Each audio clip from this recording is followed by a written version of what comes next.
로마서부터 이제 바울 서신서를 하나씩 읽어갈 건데요.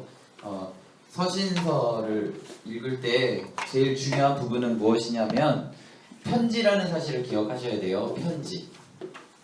우리가 누구에게 이렇게 편지를 쓸 때 의도를 가지고 쓰잖아요. 뭐 연애 편지는 사랑하니까 쓰고, 뭐 위문 편지는 위문을 목적으로 쓰고, 뭐 알림장이라든지 이런 여러 가지 것들을 생각할 때 로마서, 고린도전서, 고린도후서 우리 오늘 3권을 볼 건데 다 편지라는 사실을 기억하고 이 책들을 읽어 가셔야 돼요. 그러니까 로마서는 로마의 편지, 로마의 한 편지, 그리고 고린도 전후서는 고린도에 보낸 편지라는 것을 꼭 기억하셔야 돼요. 물론 이 책들은 다 성경입니다. 성경인데요. 성경이지만 그 성경이라고 우리에게 전달되어지는 것의 원래 의미는 편지라는 사실을 우리가 꼭 기억하고 이 책들을 읽어 나가야 돼요. 그러면 편지라는 사실을 우리가 기억하고 읽어간다면 제일 중요한 게 무엇일까요? 제일 중요한 게 편지를 받을 사람인 거예요.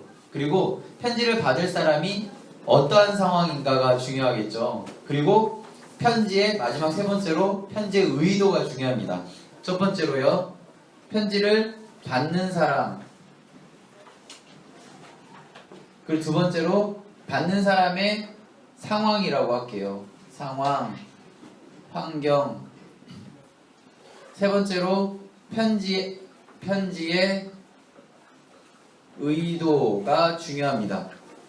즉 받는 사람이 예를 들어서 뭐 중학생이냐, 고등학생이냐, 그리고 대학생이냐, 아니면 성인이냐, 그리고 뭐 초등학생이냐에 따라서 그 글의 성격뿐만 아니라 어투와 사용되어지는 단어들이 바뀌어지게 되겠죠.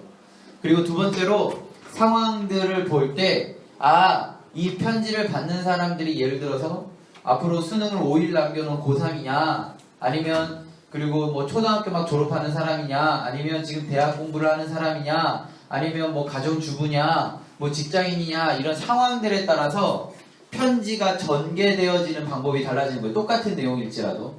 그리고 마지막으로 그 편지가 최종적으로 의도하는 것에 따라서 이야기의 진행이 처음에 다 똑같은 것 같지만 마지막에는 다르게 진행되어진다는 것을 우리는 기억해야 됩니다.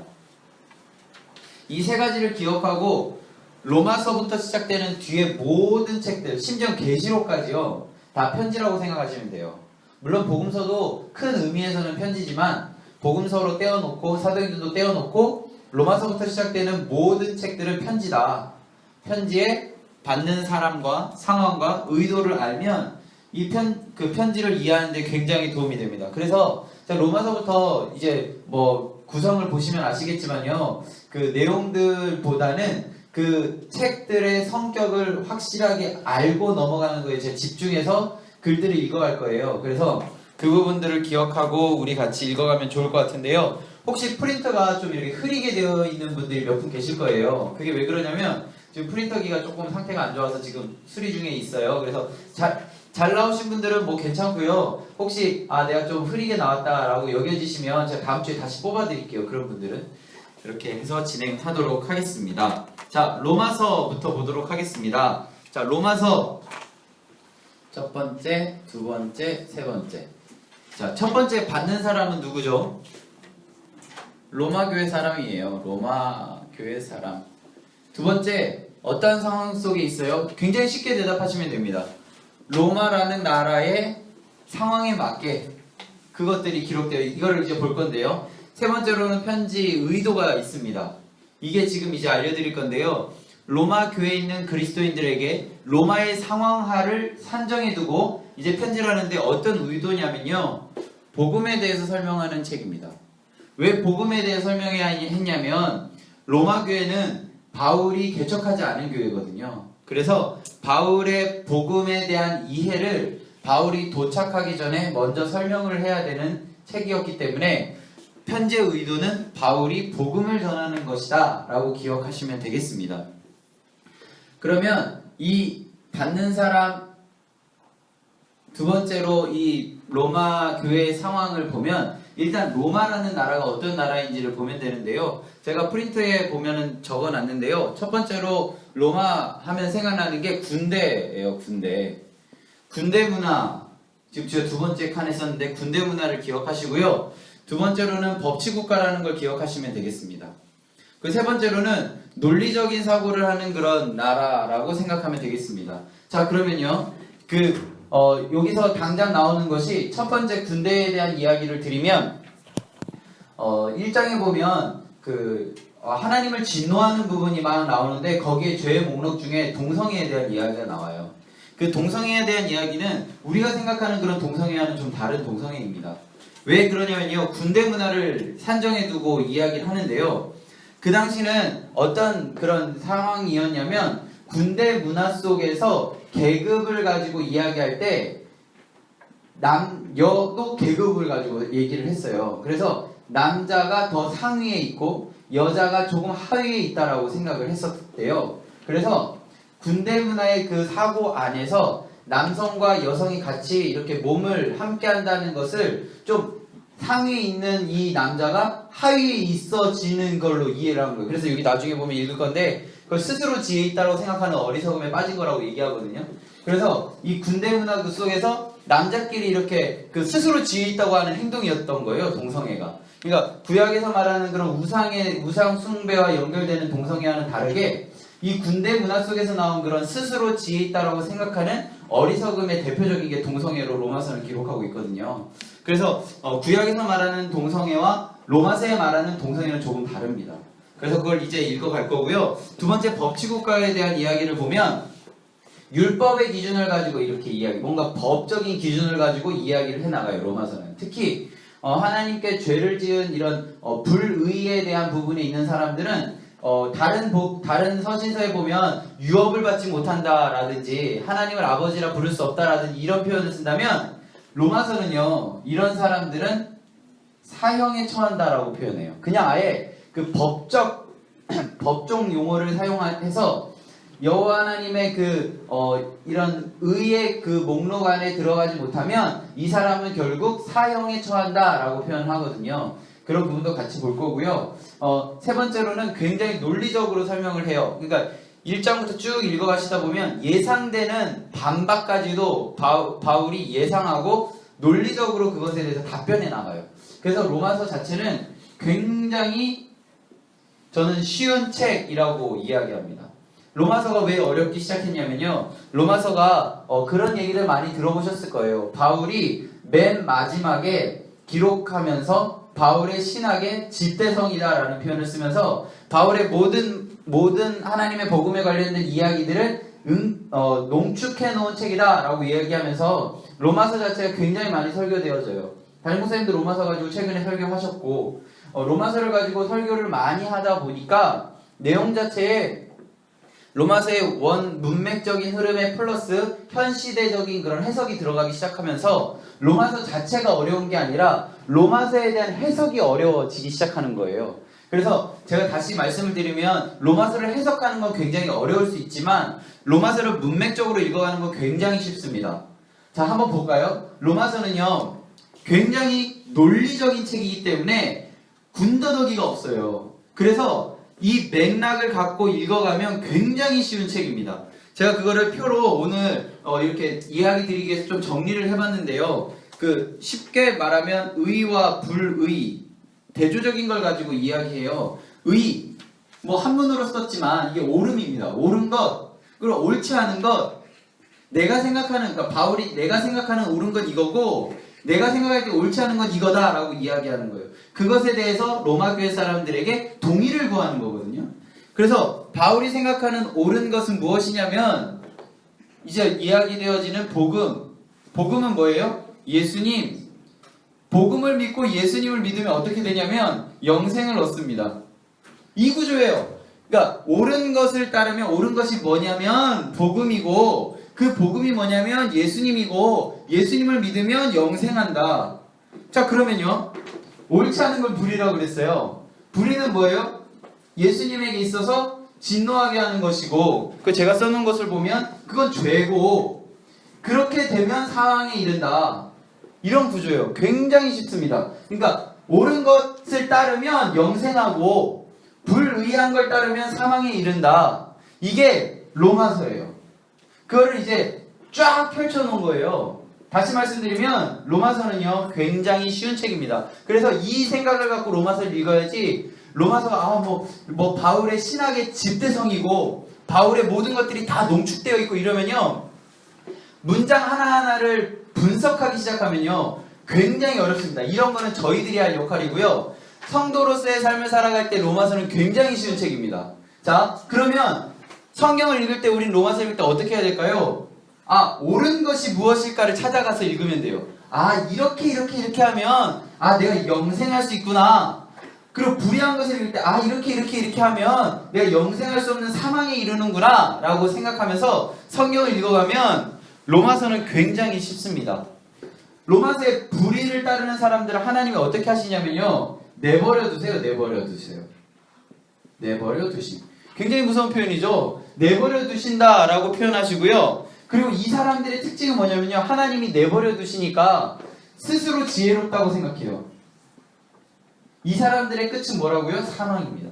이렇게 굉장히 심플해요. 의로운 것은 복음을 믿고 예수를 믿고 영생하는 것. 제가 계속 복음은 곧 예수라고 이야기하는 것 이제 한번 보겠습니다. 로마서 1장을 보면요 그 이야기가 딱 나오는데요. 로마서 1장 2절을 우리 좀 같이 읽어볼까요? 로마서 1장 2절을 우리 같이 천천히 읽겠습니다. 시작. 이 복음은 하나님이 선지자들을 통하여 그의 아들에 관하여 성경에 미리 약속하신 것이라. 복음이 뭐예요? 성경에 미리 약속하신 거예요. 뭐에 대해서? 그의 아들에 관하여. 그 아들이 누군지는 아직 잘 몰라요. 사실 2절만을 놓고 보면 그쵸. 그게 이제 나오는데 감사합니다. 바로 답을 알려주셔서. 자, 3절.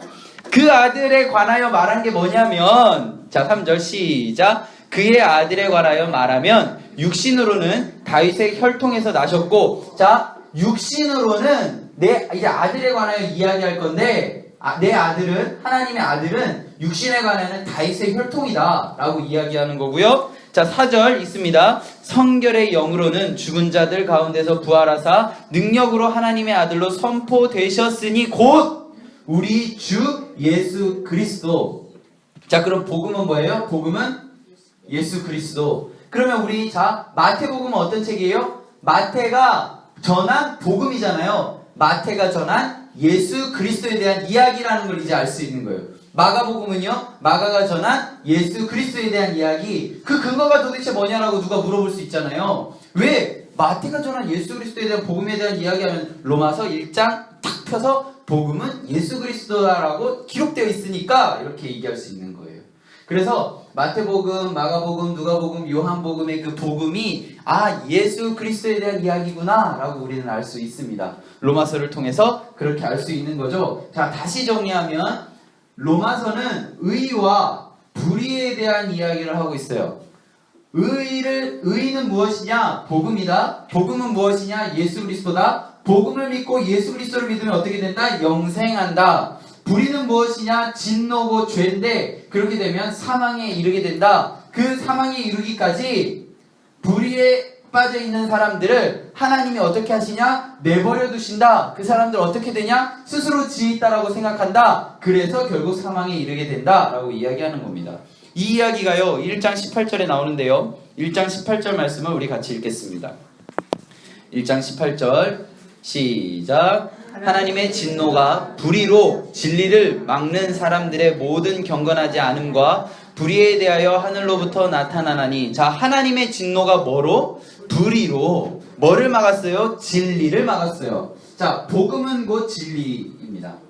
복음은 곧 진리입니다. 자, 불의로 진리, 예수님, 복음을 막았어요.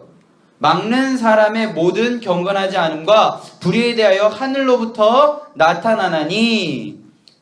19절 이는 하나님을 알만한 것을 그들 속에 보임이라 하나님께서 이를 그들에게 보이셨느니라. 자, 20절 있습니다. 창세로부터 그의 보이지 아니하는 것들 곧 그의 영원하신 능력과 신성이 그가 만드신 만물에 분명히 보여 알려졌나니 그러므로 그들이 핑계하지 못할지니라. 이 사람들이 나중에 사망에 이르렀을 때에 저는 보지 못했습니다, 저는 알지 못했습니다 라고 이야기할 것을 미리 논리적으로 예측하고, 하나님께서 이미 너희들의 눈앞에, 이건 자연이거든요, 자연을 통해서 다 보여줬는데, 여기 표현에 19절에 보면 하나님을 알만한 것들을 그들 속에 보여주셨는데 그들이 보지 않았다. 그래서 스스로 지혜롭다라고 생각하면서 사망에 이르렀다라고 이야기합니다. 우리 조금 더 볼까요? 이런 사람들은 어떤 사람이냐면요, 22절에 보면 스스로 지혜 있다 하나 어리석게 되어. 불의를 따르는 사람들은 어떻게 해요? 스스로 지혜 있다 하나 하나님이 볼 때는 어떻다고요? 어리석다. 담임 목사님 이번 주 설교에 이런 얘기 하시잖아요, 그죠? 그래서 24절을 보면 그러므로 하나님께서 그들을 어떻게 하냐면 마음의 정욕대로 더러움에 어떻게 해요? 내버려 두사.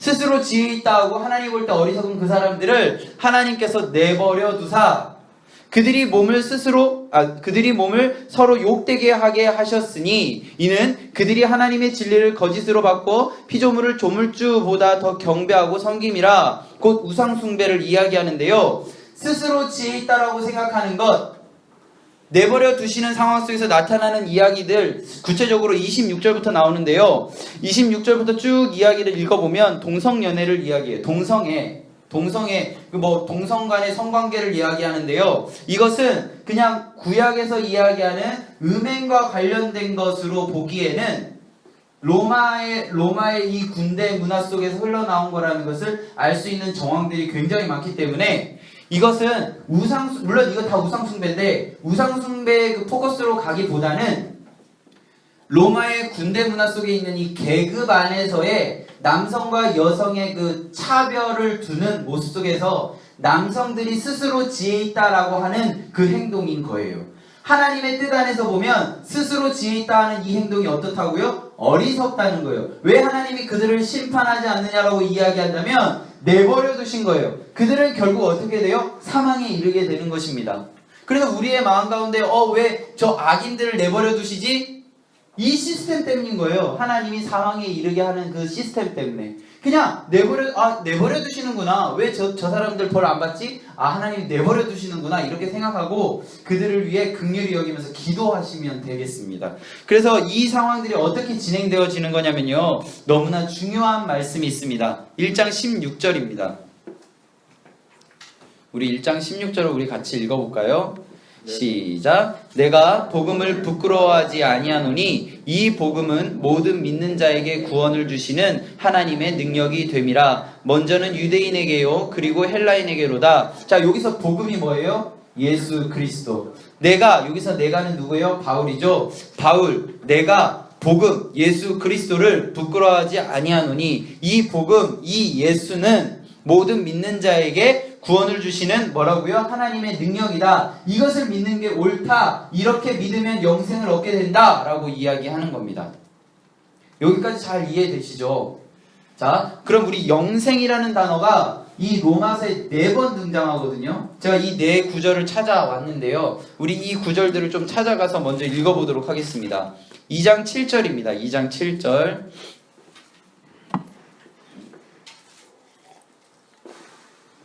자, 2장 7절을 우리 같이 읽겠습니다. 참고 선을 행하여 영광과 존귀와 썩지 아니함을 구하는 자에게는 뭐요? 영생으로 하시고. 그리고요 8절 읽겠습니다. 오직 당을 지어 진리를 따르지 아니하고 불의를 따르는 자에게는 진노와 분노로 하시니라. 명확하게 구분되어지는 게 느껴지셨으면 좋겠는데요, 조금 더 읽어볼게요. 5장 21절 가겠습니다. 5장 21절. 자, 읽습니다. 이는 죄가 사망 안에서 왕노릇한 것 같이 은혜도 또한 의로 말미암아 왕노릇하여 우리 주 예수 그리스도로 말미암아 영생에 이르게 하려 함이라. 무엇으로 말미암아? 예수 그리스도로 말미암아. 예수 그리스도는 뭐라고요? 복음은 뭐라고요? 의로 말미암아 복음으로 말미암아 예수 그리스도로 말미암아 뭐를 누린다고요? 영생. 이게 로마서입니다. 조금 더 볼까요? 6장 22절입니다. 6장 22절. 자, 읽습니다. 그러나 이제는 너희가 죄로부터 해방되고 하나님께 종이 되어 거룩함에 이르는 열매를 맺었으니 그 마지막은 뭐라고요? 영생이니라. 23절 읽습니다. 죄의 삭은 사망이요 하나님의 은사는 그리스도 예수 우리 주 안에 있는 영생이니라. 죄의 삭은 뭐라고요? 죄의 삭은 사망입니다. 로마서는 굉장히 간단하고 굉장히 쉽고 누구나 다 이해할 수 있는 그런 책입니다. 동의되어지시죠? 감사합니다. 이것만 이해하시면 로마서를 어느 누구보다도 확실하게 이해할 수 있습니다. 로마서는요, 다시 한번 말씀드리지만 어려운 책이 절대로 아닙니다. 정말 쉽고 논리적이고 깔끔하게 정리되어 있는 책이에요. 이 책을 너무 복잡하고 너무 어렵게 생각하지 마시고 1장부터 16장까지 이러한 구조 안에서 천천히 읽어가시면 되겠습니다. 자, 그러면 로마서를 보면 우리가 같이 볼 때 그 의가 무엇이냐라고 이야기한다면 뭐 다 읽으면 좋겠지만 4장으로 가겠습니다. 4장 25절부터 읽어가면 되겠습니다. 4장 25절 읽기 전에 죄송합니다. 3장 20절부터 읽겠습니다. 3장 20절. 제가 먼저 읽을게요. 그러므로 율법의 행위로 그의 앞에 의롭다 하심을 얻을 육체가 없나니 율법으로는 죄를 깨달음이라. 여기서 율법이라는 기준을 부정하지 않습니다. 율법이라는 기준은 죄를 깨닫는 좋은 의도가 있다라고 이야기해주고요. 자, 21절 시작. 이제는 율법 외에 하나님의 한 의가 나타났으니 율법과 선지자들에게 증거를 받은 것이라. 한 의가 나타나. 율법은 죄를 깨닫게 했는데요, 그것보다 더 뛰어난 한 의. 그 한 의가 뭐예요? 예수님. 그 한 의가 뭐예요? 복음. 그 한 의가 뭐예요? 진리. 이걸 통해서 영생을 이룰 수 있다라는 것. 조금 더 볼게요. 22절 제가 읽습니다. 곧 예수 그리스도를 믿음으로 말미암아 모든 믿는 자에게 미치는 하나님의 의니 차별이 없느니라. 이 의는 뭐라고요? 차별이 없다. 예수님은 누구에게나 차별이 없다 라고 이야기하시고요. 23절 모든 사람의 죄를 범하였음에 하나님의 영광이 이르지 못하더니 24절 읽습니다. 그리스도 예수 안에 있는 속량으로 말미암아 하나님의 은혜로 값없이 의롭다 하심을 얻은 자 되었느니라. 우리가 의롭다 함을 얻는 것은 값없이 예수 그리스도의 속량으로 말미암아, 그래서 옳은 것은 예수님이다 라는 거예요. 조금 더 볼까요? 25절입니다. 25절 시작. 이 예수를 하나님이 그의 피로써 믿음으로 말미암아 화목제물로 세우셨으니 이는 하나님께서 길이 참으시는 중에 전에 지은 죄를 간과하심으로 자기의 의로우심을 나타내려 하심이라. 전에 우리가 지은 죄를 하나님께서 예수 그리스도의 복음을 통해서 간과 밀어두시고 우리를 예수 그리스도의 의로우심으로 우리 자신을 나타나게 하신다는 것, 그걸 기억하셨으면 좋겠습니다. 자, 조금 더 보면요, 우리 다시 4장으로 넘어가겠습니다. 4장 25절을 보면 4장 25절 읽습니다. 예수는 우리가 범죄한 것 때문에 내어줌이 되고 또한 우리를 의롭다 하시기 위하여 살아나셨느니라. 예수가 죽고 예수가 살아난 이유가 뭐예요? 예수의 영광을 위해서인가요? 아닙니다. 우리의 죄 때문에 우리를 의롭게 하기 위해서 라는 것. 그래서 5장 1절 읽습니다. 그러므로 우리가 믿음으로 의롭다 하심을 받았으니 우리 주 예수 그리스도로 말미암아 하나님과 화평을 누리자. 하나님과 화평을 누리자. 3절 제가 있습니다. 다만 이뿐 아니라 우리가 환난 중에 즐거워하나니 이는 환난은 인내를, 인내는 연단은 소망을 이루는 줄 알미로다. 5절 읽습니다. 소망이 우리를 부끄럽게 하지 아니함은 우리에게 주신 성령으로 말미암아 하나님의 사랑이 우리 마음에 부은 바 됨이니. 8절입니다. 우리가 아직 죄인 되었을 때에 그리스도께서 우리를 위하여 죽으심으로 하나님께서 우리에 대한 자기의 사랑을 확증하셨느니라. 이게 예수 그리스도께서 우리를 위해서 십자가에 달려 돌아가신 일입니다. 그래서 로마서는요 굉장히 쉬운 책이라는 사실을 계속 반복적으로 말씀드리는 이유가 로마서는 절대 어려운 책이 아닙니다. 계속 보면요, 자 로마서에서 그러면 1장부터 아까 5장 지금 11절까지가 이런 의에 대한 소개예요. 의. 결국 여기서 우리가 기억해야 되는 의는 뭐냐면 예수님이라는 것, 예수님이 곧 복음이라는 것, 예수님 복음 의만 믿는다면 우리가 영생 누릴 수 있다라는 이 생각을 알고 이제 구체적으로 어떻게 하라고 이제 설명을 하거든요. 그 설명의 첫 번째 키가 뭐냐면 8장에 나와 있는데요. 성령 안에서 자유해라 라고 이야기합니다. 성령 안에서 자유하려면 어떻게 해야 되는지 또 물어보겠죠? 7장에서 율법에서 자유해라 라고 이야기합니다. 율법에서 자유하면 어떻게 해야 되나요? 이렇게 물어보겠죠? 죄송합니다. 율법은 뭐라고요? 율법은 죄를 깨닫게 하는 거라고 그랬잖아요. 그 죄에서 자유해라. 죄에서 자유하려면 어떻게 해야 되냐면 사망에서부터 자유해야 된다라고 이야기하는 것입니다. 결론이에요. 그러니까 사망으로 다시 얘기 드리면 사망으로부터 자유하면 죄로부터 자유하게 되고 죄로부터 자유하게 되면 죄를 깨닫게 하는 율법으로부터 자유하게 되고 율법으로부터 자유하게 되면 우리는 성령 안에서 자유하게 된다. 이게 5, 6, 7, 8장의 순서예요. 그런데 원래 그 저자의 그 의도는 8장을 이야기하고 싶었던 거예요. 그래서 뭐 시간 없으실 때 8장만 읽으시면 된다는 걸 말씀을 드리는 거예요. 그래서 1장부터 5장까지 이해를 확실하게 하시고, 근데 그 이해는 굉장히 쉽죠. 옳은 것을 따르면 영생한다입니다. 그럼 이 옳은 것이 무엇이냐? 복음이다. 복음은 무엇이냐? 예수님이다. 예수님은 뭐냐? 진리다. 이러면 영생 얻는다. 이 얘기가 1장부터 5장 11절까지 나와요. 굉장히 길게. 그걸 한번 읽어보세요.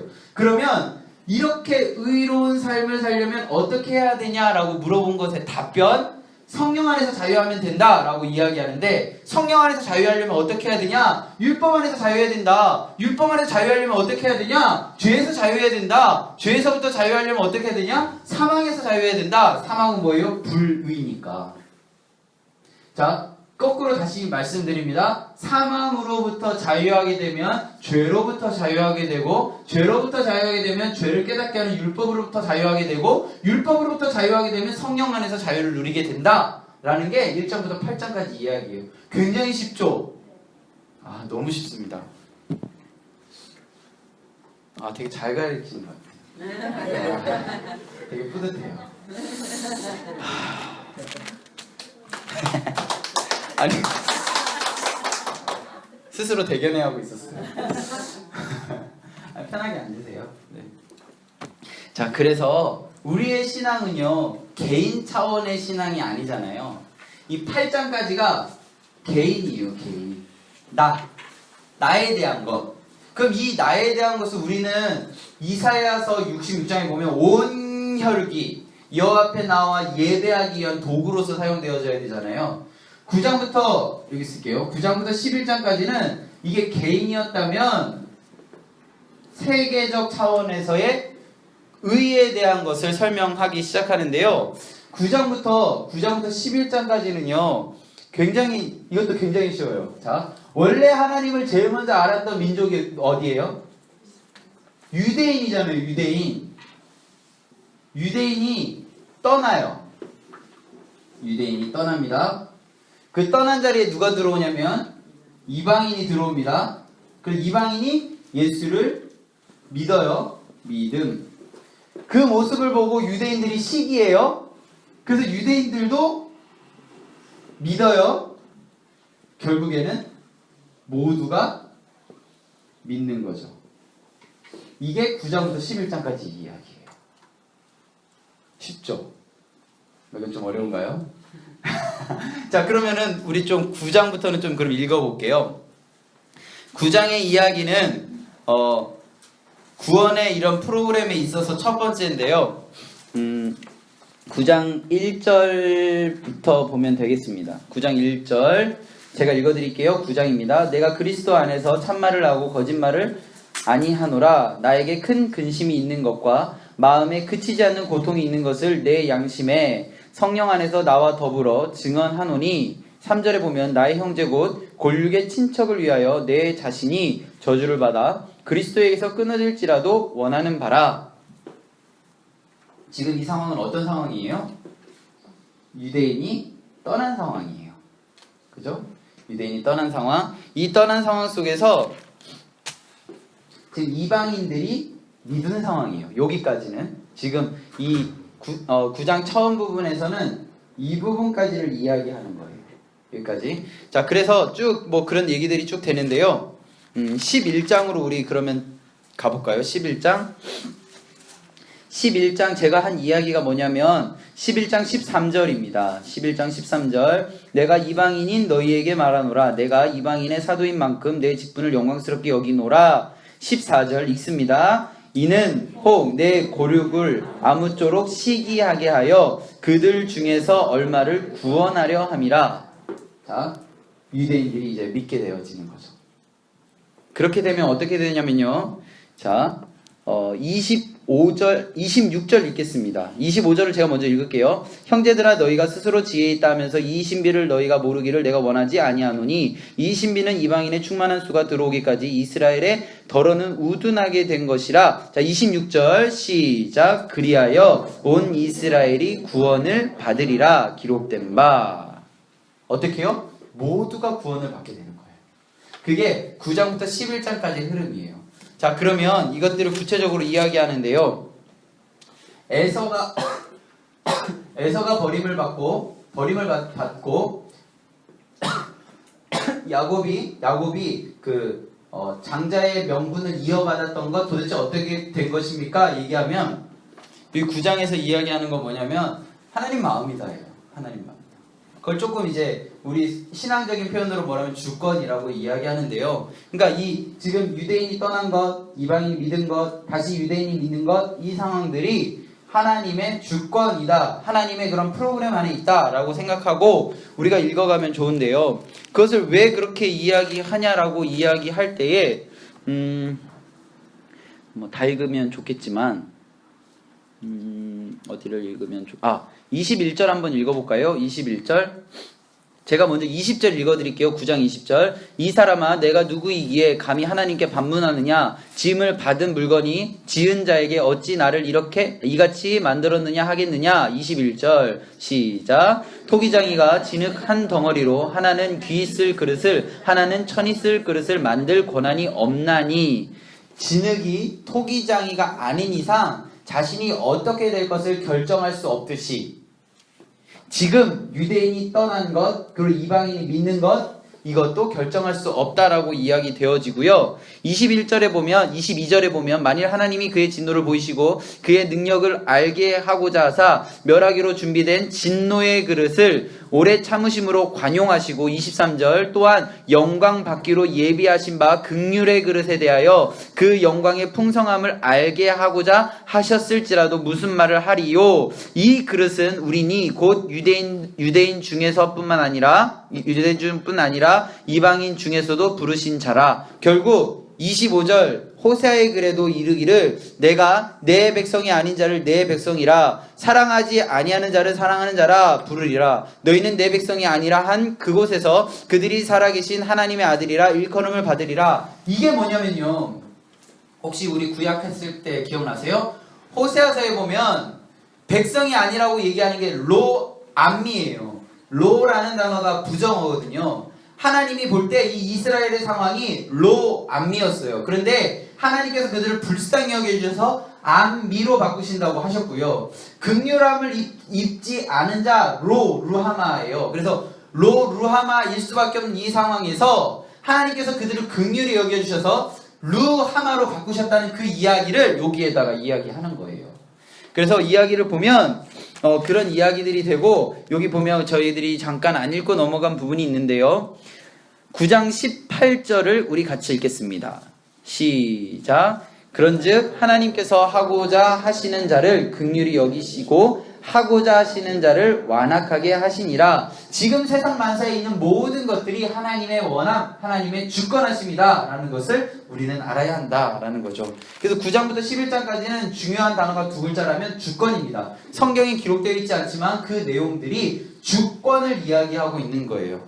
그래서 여기 보면요 10장입니다. 10장 9절 보겠습니다. 10장 9절. 그래서 그런 하나님께서 모든 것들을 주관하는 상황에서 우리는 어떻게 해야 하냐? 10장 9절 읽습니다. 내가 만일 내 입으로 예수를 주로 시인하며 또 하나님께서 그를 죽은 자 가운데 살리신 것을 내 마음에 믿으면 구원을 받으리라. 어떻게요? 입으로 예수를 시인해라라는 겁니다. 그래서 10절 읽겠습니다. 사람이 마음으로 믿어 의에 이르고 입으로 시인하여 구원에 이르느니라. 구원, 영생에 이르는 방법, 예수를 입으로 시인하는 겁니다. 결국 이 이야기를 하는 거예요. 의를 입으로 시인하는 것, 복음을 입으로 시인하는 것, 예수를 입으로 시인하는 것, 진리를 입으로 시인하는 것은 구원, 영생이다 라는 겁니다. 이것만 확실하게 기억하시면 되는 거예요. 로마서는. 그래서 여기서 보면요, 지금 상황에서 이방인들이 조금 낫잖아요. 지금 유대인들은 떠나 있는 상황이니까. 그런데요, 여기 보면 11장 17절을 보면요, 11장 17절을 보면 이거 접붙임과 관련된 이야기인데요. 또한 가지 얼마가 꺾이었는데 돌 감람나무인 뇌가 이렇게 지칭하는 사람들은 이방인들을 의미해요. 돌 감람나무인 뇌가 그들 중에 접붙임이 되어 참 감람나무의 뿌리의 진액을 함께 받은 자가 되었다. 자, 어떤 상황이냐면 제가 그림을 잠깐 그려볼게요. 이거 보시면 다 아시겠지만 제가 한번 그려볼게요. 이게 나무예요. 나무인데 여기에서 원래 나무가 아닌 나무를 접붙임했어요. 그러면 요게 나무의 뿌리라고 할게요. 진액을 받았어요. 그럼 여기에 열매가 맺혀요? 이 열매가 요 가지의 원래의 열매일까요? 아니면 요 가지 뿌리에 연결된 열매가 맺힐까요? 뿌리요. 그렇죠. 여기에 열매가 맺혀지는 거예요. 이해되세요? 그러면 그 농사 지어 보신 분들 거의 없으시죠? 다 도시에 계셔서 강남이니까. 어쨌든 이게 혹시 농사나 이렇게 하면 화단 같은 거 할 때 이렇게 쓸데없는 가지들 이파리들 뽑으시잖아요. 그런 것처럼 원래 가지에 있는 원래 나무 진액에 달려있던 가지들도 제 역할을 못하면 잘라버리는데 진짜 원래 가지도 접붙임 받은 너희들이 조금만 역할을 못하면 어떻게 되냐라는 거예요, 이 내용이.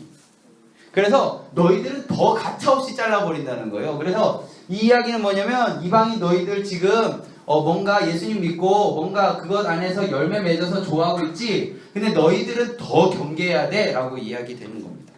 그 이야기가 여기 쭉 나와요. 여기 18절에 보면 그 가지를 향하여 자랑하지 말라. 자랑할지라도 되어진 건 뭐냐면 그 떨어져 나간 가지를 보면서 난 지금 붙어있다 자랑하지 말라는 거예요. 그러면서 이 19절에 보면 그러면 내 말에 가지들이 꺾인 것을 나로 접붙임을 받게 하려 함이라 하리니 20절 옳도다. 그들은 믿지 아니함으로 꺾이고 너는 믿음으로 섰다. 그러니까 믿었기 때문에 붙어있다.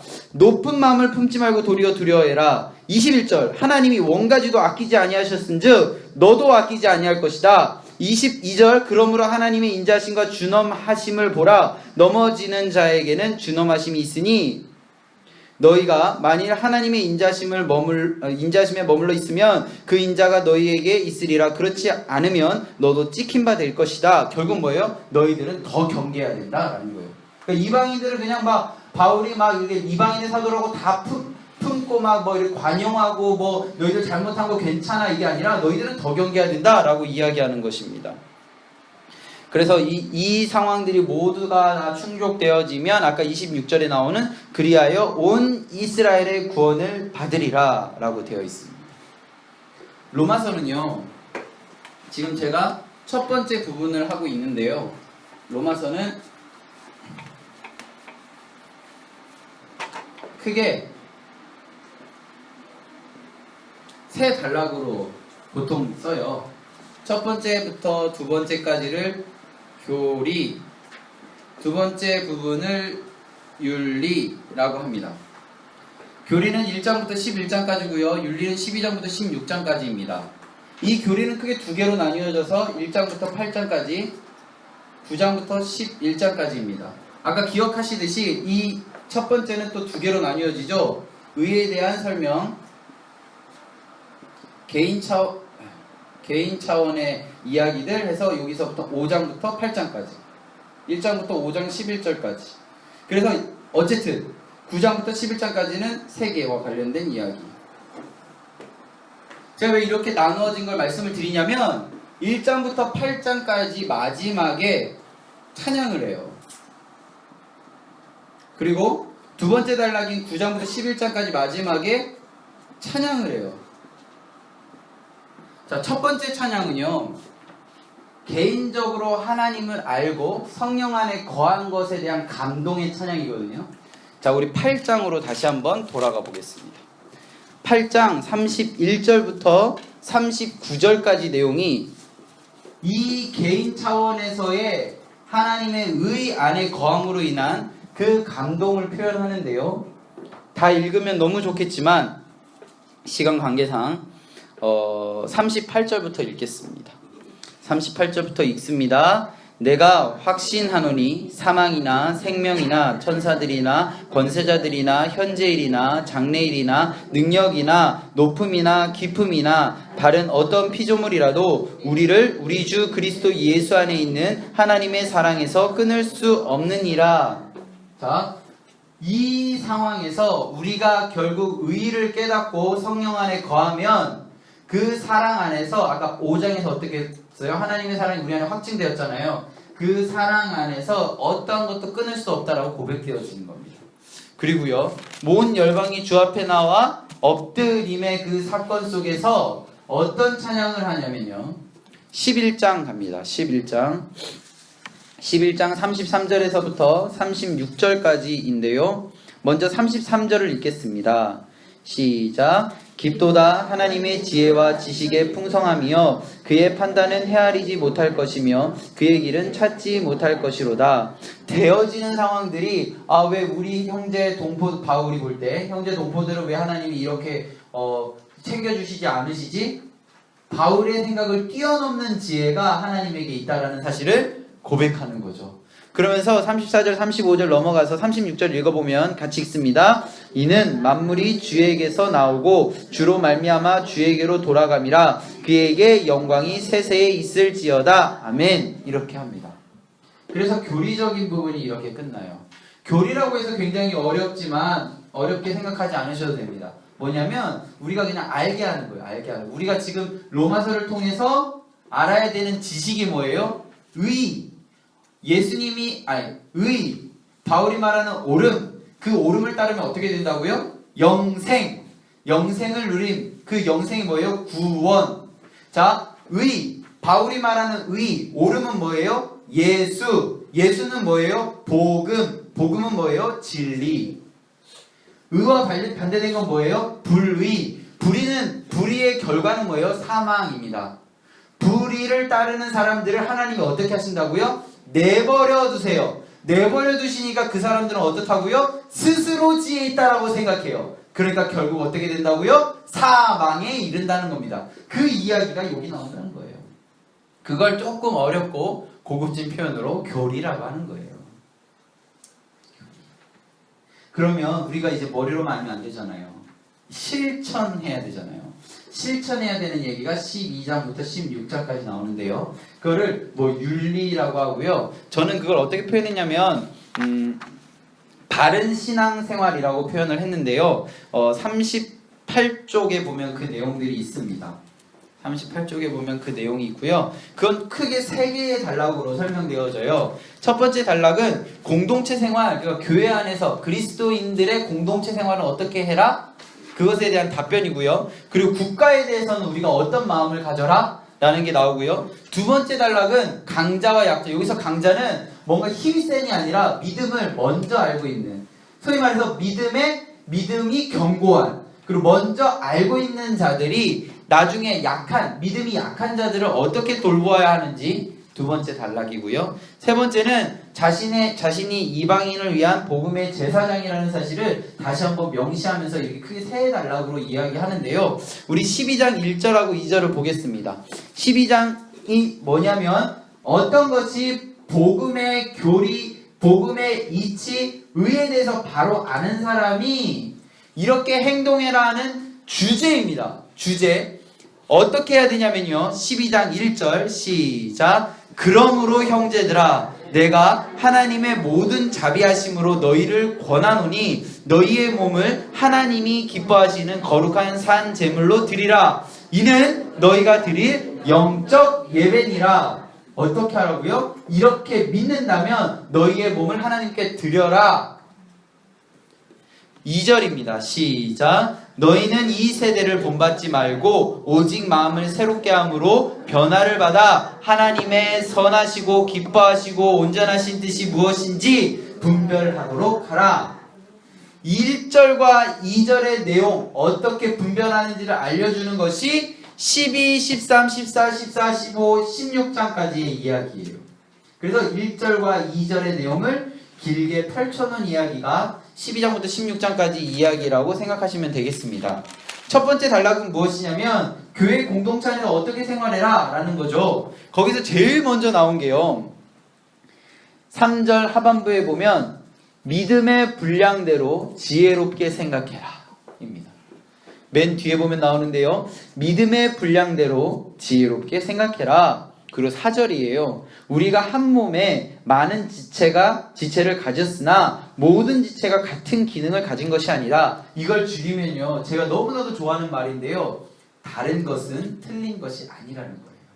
믿음의 모양이 너무나도 다양해요. 어떤 사람은 통성기도 한 1시간 정도 해줘야 내 마음 가운데 흡족함이 있고요. 어떤 분은 한 1시간 정도 침묵 가운데 기도해야 자신의 마음 가운데 흡족함이 있어요. 신앙의 모습이 다 달라요. 그 다른데 다른 것은 틀린 게 아니에요. 통성기도 안 했다고 그 사람의 믿음이 약한 게 아니고요.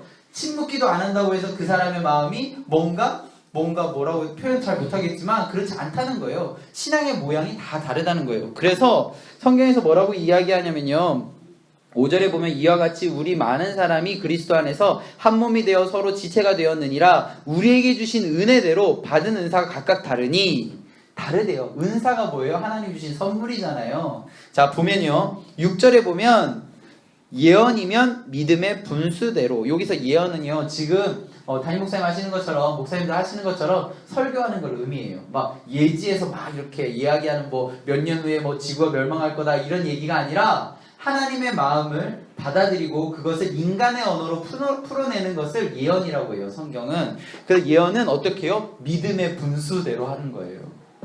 그리고 7절에 보면 섬기는 일을 잘하시는 분들 있잖아요. 그분들 그런 은사는 섬기는 일로, 가르치는 자면 가르치는 일로, 위로하는 자면 위로하는 일로, 구제하는 자는 성실함으로, 다스리는 자는 부지런함으로, 긍휼을 베푸는 자는 즐거움으로 해라. 사랑에는 거짓이 없나니 악을 미워하고 선에 속하라.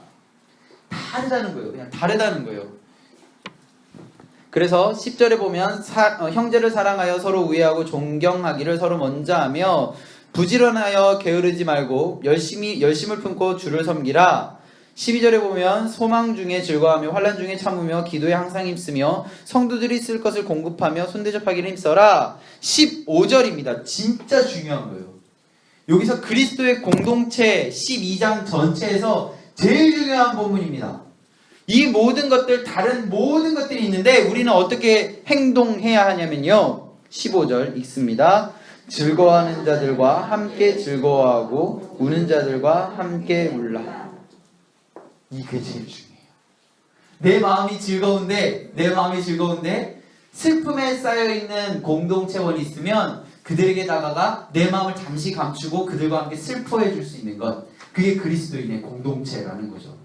내 마음 가운데 뭔가 우울함이 있지만 저들의 마음 가운데 기뻐함이 있으면 가서 기뻐해 줄 수 있는 것, 그게 그리스도인의 공동체라는 거죠.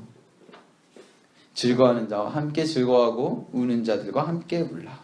서로 마음을 같이하여 높은 데 마음을 두지 말고 도리어 낮은 데에 처하며 스스로 지혜 있는 채 하지 말라. 아무에게도 악을 악으로 갚지 말고 모든 자에게 선을 도모해라. 자, 21절에 보면 선에 지지 말고 선으로 악을 이기라. 이 모든 것들이요 하나님의 뜻 안에서 이루어지는 것인데요. 13장으로 가면 이제 국가에 대한 이야기들이 나오는데요. 여기서 굉장히 조심스러운 부분입니다. 왜냐하면 지금 현 시대에 적용하기에는 좀 많이 어렵기 때문이에요. 그렇기 때문에 이 부분들 먼저 읽고 제가 설명을 좀 드리도록 하겠습니다. 13장 1절을 보면 각 사람은 위에 있는 권세들에게 복종해라 하라. 권세는 하나님으로부터 나지 않음이 없나니 모든 권세는 다 하나님께 청하신 바라. 여기 보면 우리는 위정자들의 정책 위반에 절대 복종해야 합니다. 성경을 따르면. 그런데요, 여기서 끝나는 게 아니라 중요한 것은요, 3절에 보면 다스리는 자들은 선한 일에 대하여 두려워하지 않고 악한 일에 대하여 되나니 내가 권세를 두려워하지 아니하렸느냐. 선을 행하라. 그리하면 그에게 칭찬을 받으리라.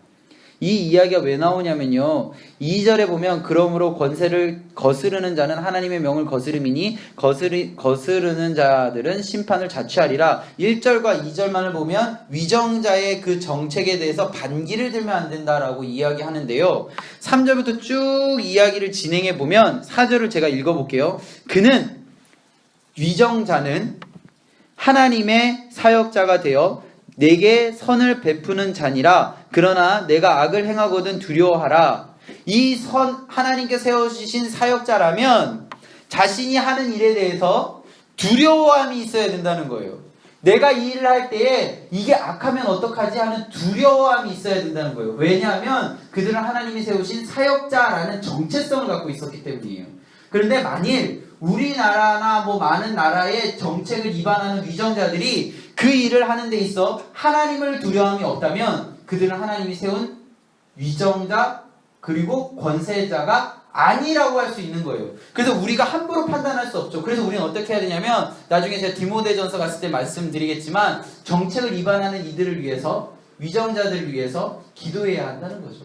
결론적으로 그들의 마음 가운데 하나님을 두려워하는 마음을 허락해달라고, 그리고 그 두려움으로 인해서 이 나라가 평안하게 되달라고, 이렇게 우리는 기도해야 되는 겁니다. 그래서 5절에 보면요, 그러므로 복종하지 아니할 수 없나니 진노 때문에 할 것이 아니라 양심을 따라 할 것이다. 이런 식으로 쭉 되어집니다. 그리고 7절에 보면 어떻게 되어 있냐면요, 두려워할 자를 두려워하며 존경할 자를 존경하라. 이렇게 되어 있습니다. 하나님을 두려워하는 자를 우리가 존경하라는 거죠, 결론적으로. 그래서 성경은요, 정책을 위반하는, 즉 우리로 따지면 정책을 위반하는, 이때로 따지면 권세자들에게 복종하라고 합니다. 왜요? 그들은 하나님이 세우신 자들이기 때문에 자신의 마음 가운데 내가 하나님이 세우셨구나라는 그런 정체성이기 때문에 모든 일들을 할 때 하나님을 두려워하는 마음으로 했거든요. 그런 이들을 우리는 어떻게 해요? 존경하라라고 되어 있습니다. 오해가 되어지면 안 됩니다. 계속 보면요, 8절에 보면 피차 사랑의 빛 외에는 아무 빚도 지지 말라. 남을 사랑하면 쭉 나오고요. 그래서 10절에 보면 사랑은 이웃에게 악을 행하지 아니하나니 그러므로 사랑은 율법의 완성이니라 라고 되어 있습니다. 여기까지가 첫 번째 단락, 공동체 생활과 그리고 국가와의 관계에 대한 이야기를 설명하고 있습니다. 14장부터 15장까지는 강자와 약자에 대한 이야기인데요, 여기서 가장 중요한 키가 되는 이야기는 뭐냐면 먹는 겁니다.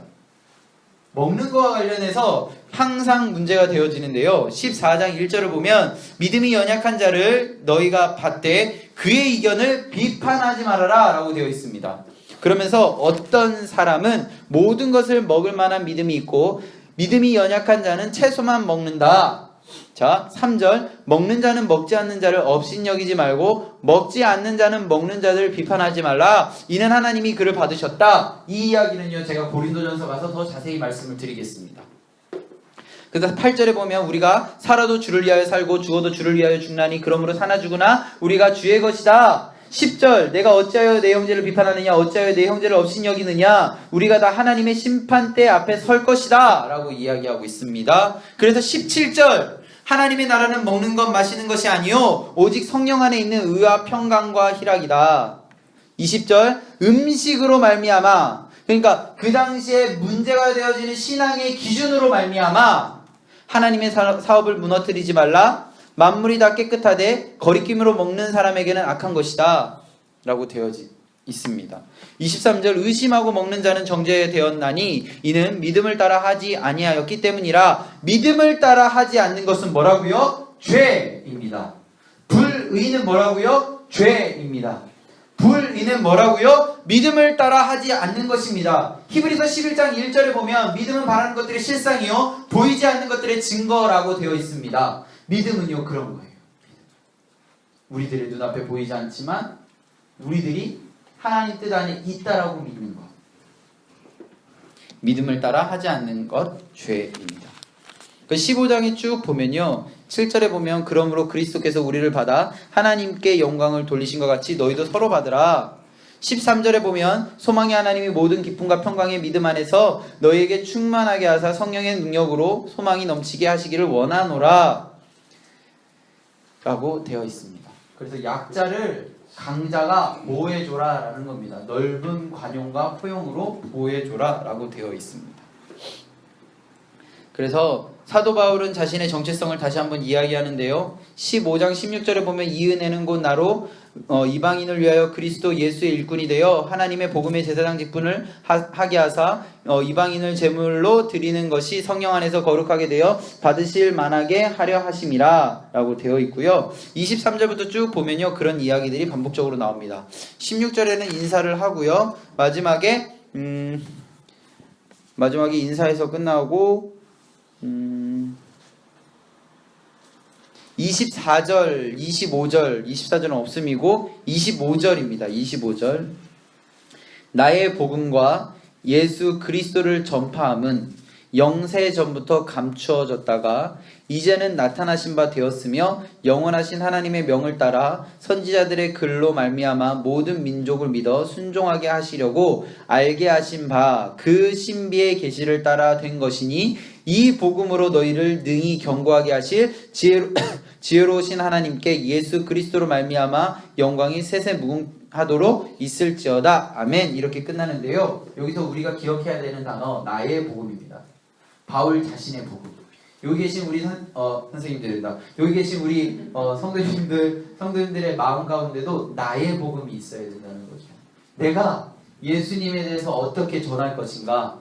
나에게 있어서 예수님은 어떤 존재인가? 나에게 있어서 의는 무엇인가? 나에게 있어서 진리는 무엇인가를 전할 수 있어야 된다는 거죠. 로마서의 이야기는 의에 대한 이야기입니다. 의에 거하면, 옳음에 거하면, 복음에 거하면, 예수 그리스도 안에 거하면 어떻게 해요? 영생 얻게 된다라는 것을 1장부터 16장까지 이야기하고 있습니다. 다시 한번 말씀드립니다. 로마서는요 절대로 어려운 책이 아닙니다. 읽기 어려운 책이 절대 아닙니다. 1장부터 16장까지 한번 이러한 맥락 안에서 천천히 읽어보시면 너무나도 좋을 것 같습니다. 우리 잠깐 쉬었다가요 고린도전서, 고린도후서 보도록 하겠습니다. 고린도전서부터 진행하도록 하겠습니다. 고린도전서 아까 잊어버리지 말라고 했던 게 뭐예요? 편지라는 겁니다. 고린도전서는 어디에 편지한 건가요? 고린도 교회에 편지한 겁니다. 어떤 상황이었는지가 중요해요. 지금 바울은 고린도라는 지역에 없습니다. 지금 바울은 그림을 그리면 대충 그리겠습니다. 이렇게 그릴 수 있는데요. 바울은 여기가 고린도예요. 고린도. 여기가 고린도거든요. 이 섬 같은 데가 아가야예요. 아가야고 여기가 에베소. 바울은 지금 여기 있어요. 고린도 교회에 1년 6개월 있었어요. 1년 6개월 동안 열심히 사역을 했습니다. 지금 이 고린도 교회는요, 에베소에서 파송한 아볼로라는 사람이 이 고린도 교회를 담당하고 있어요. 이런 상황 속에서 편지를 했는데, 이때 바울에게 글로 집 사람들이 바울에게 찾아갑니다. 문제를 가지고 찾아간 거죠. 그래서 고린도 전서는요, 고전이라고 쓸게요. 고린도 전서는 글로에의 집 사람들이 가지고 온 문제에 대한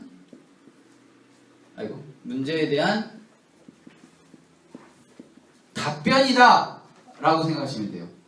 편지의 목적이 뭐라고요? 문제에 대한 답변. 첫 번째 문제가 뭐냐면요, 지금 보시는 것처럼 제가 블럭을 만들었는데요, 분쟁에 대한 문제입니다. 분쟁에 대한 문제에 대한 답변. 두 번째는 음행과 성도 간의 송사에 관한 문제에 대한 답변. 세 번째는 결혼의 문제인데요, 이게 왜 그러냐면 임박한 재림 때문이에요. 데살로니가 전서 우리 저번 주에 했었던 거 기억나세요? 사도행전 할 때 데살로니가 이야기할 때 데살로니가 교회가 바울이 안식일 3번밖에 못했던 그 교회, 왜냐하면 박해 때문에 그 박해 상황을 이겨내라고 격려하기 위해서 했을 때 큰 주제가 뭐였어요? 임박한 재림이잖아요.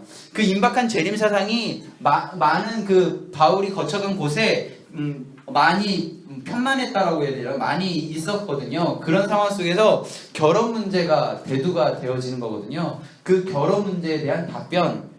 그리고 세 번째로 8장부터 10장까지 오늘 이 부분을 좀 많이 이야기할 건데요. 이방 제전에 참여하는 것, 그리고 고기 먹는 문제에 대한 답변, 그리고 다섯 번째 여성과 성만찬에 대한 답변, 그리고 뒷장이 넘어가 보시면요, 신령한 것, 그러니까 은사, 우리가 생각하는 뭐 방언이라든지 통변이라든지 이런 여러 가지 것들, 그 부분에 대한 답변, 그리고요 부활의 문제에 대한 답변, 그리고 헌금, 연보가 헌금이거든요. 헌금 문제에 대한 답변, 이렇게 문제를 갖고 온 것에 대한 답변서가 바로 고린도 전서라고 생각하시면 되겠습니다. 그럼 고린도 전서를 읽을 때 뭐를 기억하시면 돼요? 각 장을 읽을 때 이런 이야기에 대한 답변을 바울이 하고 있구나 라는 생각으로 읽어가시면 되겠습니다. 그럼 조금 더 이야기를 진행해 볼게요. 바울은요, 고린도 교회 가기 직전에 여기가 아덴이에요. 아덴이라는 곳에서 지금으로 따지면 아테네인데요, 여기서 어떤 이유인지는 잘 모르겠지만 여기서 고린도로 넘어오면서 사역의 패턴을 바꿔요. 아덴에서는 대중설교를 위주로 했다면 고린도 교회로 왔을 때, 고린도라는 지역에 왔을 때는 낮에 일을 하고 밤에 모여서 교육에 힘씁니다. 그런 1년 6개월을 보내요. 그때 바울은요, 자신 안에 있는 세상의 지식과 세상의 그런 학문을 가지고 이야기하는 것이 아니라 십자가만을 이야기합니다. 그런데요, 고린도 교회 사람들의 구성을 보면 원래 원주민들이 아니에요. 이 사람들은 로마의 정책에 의해서 이주된 사람들이에요. 무역을 하는 사람일 수도 있고요, 상업을 하는 사람일 수도 있고요, 굉장히 어떻게 보면 그 당시에 힘 있는 부자들이었습니다. 이 부자들이 자신들의 일을 돌봐주는 종들과 함께 고린도로 이주해서 도시를 만든 거예요. 이 고린도 교회에 그러면 사람들의 계층 구조를 보면 이런 조롱박 구조입니다. 중산층이 거의 없는 상류층과 하류층이 있는 고린도 교회, 이 지역이 곧 교회의 모습이 되어지는 거죠. 자, 그 당시는 어떤 시대였냐면 로마 식민지 사회였어요. 그 로마 식민지 사회였고요. 이주된 사람들은 로마의 계획에 의해서 옮겨진 사람들이에요. 그러면 이 당시에 상업과 무역을 주관하던 부자였고 힘 있는 사람들은 로마의 신전에서 하는 제전에 참석하지 않는다는 것은 굉장히 힘든 일입니다. 로마의 제전에 참석하지 않고 하나님 유일신만 믿고 의지한다는 것은 굉장히 힘든 일이에요. 그래서 이 사람들이 했던 행동 중에 하나가 무엇이냐면, 내가 생각할 때는 이 세상에 모든 신 없다, 하나님밖에 없다. 그렇기 때문에 여기서 하는 로마 제전은 무의미한 것이다. 그래서 거기서 먹는 음식도 신과는 무관한 것이다. 그래서 먹어도 된다. 이렇게 얘기해요. 그냥 얼핏 들으면 굉장히 뛰어난 신앙의 고백이에요. 그런데 알고 보면 그게 아니죠. 자신의 계층을 유지하기 위한 그런 이야기들이에요. 근데 이것을요, 그냥 바울이 있을 때는 쉽게 이야기를 못했어요. 왜냐하면 바울은 그런 얘기 아예 안 했거든요. 막 복잡하고 뭔가 형이상학적인 얘기 안 하고 그냥 십자가만을 얘기했어요. 십자가 이외의 모든 것들을 이야기 안 했기 때문에 바울이 있을 때는 이런 뭐 고기 먹어도 된다는 것인지 뭐 이런 것들에 대한 아예 생각조차 이야기할 수 없었는데, 바울이 떠나고 들어온 이 아볼로가 무엇을 가지고 이야기했냐면 이 사람은 지혜를 가지고 이야기했어요. 이 사람이 굉장히 말을 잘하는 사람이에요. 굉장히 언어적으로 뛰어난 사람이었기 때문에 굳이 십자가를 얘기하지 않아도 자신이 가지고 있는 구원의 지혜의 구조만을 가지고 구원을 설명해낼 수 있는 사람이었어요. 그렇기 때문에 이 지혜라는 것이 고린도 교회 사람들에게는 악용되어지기 시작합니다. 그 악용되어져서 무역과 상업이나 그 기타 등등에 하는 그 계층의 위에 있는 사람들이 이 지혜를 사용해서 악용해서 아까 이야기했듯이 고기 먹어도 된다, 이방인 제전에 참여해야 된다, 이렇게 이야기하기 시작한 거예요. 그래서 이런 상황 속에서 어떤 상황이 발생했을까요? 난 그래도 바울의 생각을 따를 거야 하는 무리가 생겼을 것이고요. 아니야, 아볼로의 이야기가 맞아 하는 아볼로의 무리가 생겼을 거예요. 이 둘의 싸움 속에서 너무 답답해서 나는 진짜 원래 사도였던 게바의 그 가르침을 따를 거야 해서 게바를 따르는 사람들이 있었을 것이고요. 그리고 아니야, 나는 원래 예수 그리스도의 가르침만을 따를 거야 해서 그리스도를 따르는 사람들이 있었어요. 그래서 그때 크게 4개의 파가 생성되기 시작하는데요. 바울파, 아볼로파, 게바파, 그리스도파가 생겨난 겁니다. 그때 이 파가 나뉘어진 거의 근본, 이유, 이야기해야 되잖아요. 그냥 이렇게만 하면 기호를 따라가는 거니까, 내가 듣고 싶은 이야기를 따라간 거니까. 그래서 이것의 계기가 뭐예요? 누구에게 세례를 받았느냐입니다.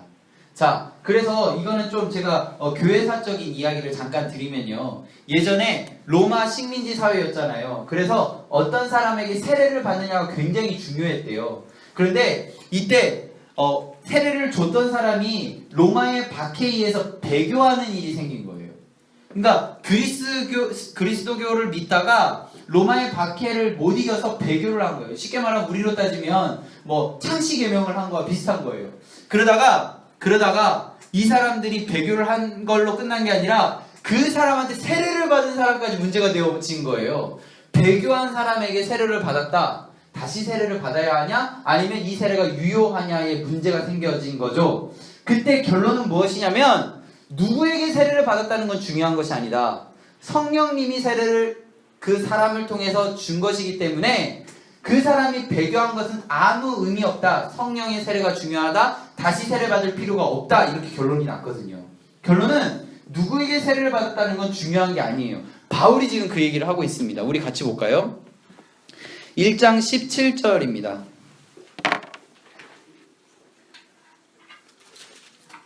1장 17절 우리 같이 읽겠습니다. 그리스도께서 나를 보내심은 세례를 베풀려 하려 함심이 아니요 오직 복음을 전하게 하려 하심이로되 말의 지혜로 하지 아니함은 그리스도의 십자가가 헛되지 않게 하려 함이라. 뭐라고요? 세례를 베풀려 함이 아니다. 나는 복음을 전하려 함이다 라고 이야기합니다.